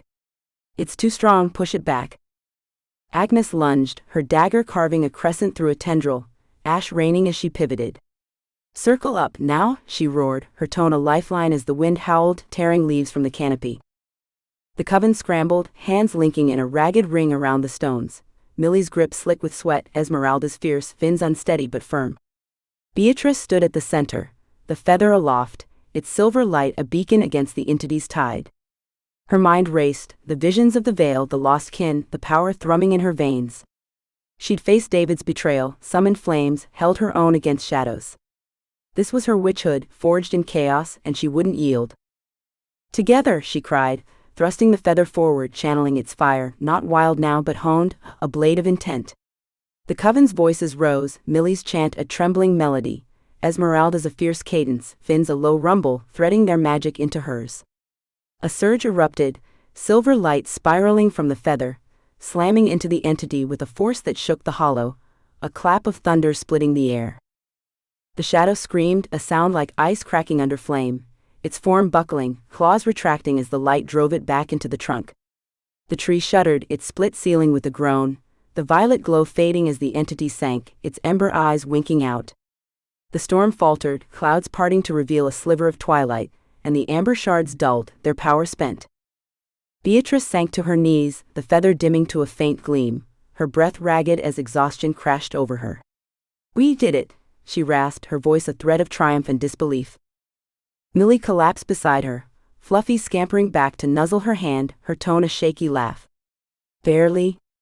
I thought we were toast, or frost maybe. Esmeralda dusted her robes, her grin fierce despite the soot streaking her face. A grand finale, darling, she said, her voice a spark of pride. You wielded that plume like a maestro. Agnes sheathed her dagger, her gaze sweeping the clearing, her tone measured but warm. You've claimed it, Beatrice, your power, your place. But this? She nodded at the tree, its trunk scarred and silent. This was a taste, not the feast. Beatrice clutched the feather, its warmth a quiet comfort as she rose, her legs unsteady but her spirit alight. The veil's still out there, she said, her voice firm. The kin, the dusk, whatever it's waking, we've only brushed it. Finn retrieved his satchel, Fluffy perched on his shoulder, his tone a cautious hum. So, we're not done? That thing might have friends? Likely, Agnes said, her gray eyes glinting with resolve. But we're stronger now, together. The coven gathered their battered gear, vials cracked, cloaks torn, spirits bruised but unbroken. Beatrice tucked the feather away, its light a soft promise against her heart. The hollow lay still, the storm's echo fading, but the air held a charge, a whisper of something vast lurking beyond the trees. She'd faced her past, forged her magic, bound her coven. This was victory, hard won and hers. As they trudged toward the Volvo, the forest rustling in their wake, a faint tremor shook the ground, not a quake but a pulse deep and deliberate. Beatrice paused, turning back, her breath catching as a single crow launched from the canopy, its wings black as midnight, its cry a sharp, knowing call. It circled once, then dove beyond the horizon, and from the tree-sealed trunk a thin wisp of violet smoke curled upward, spiraling into the twilight sky.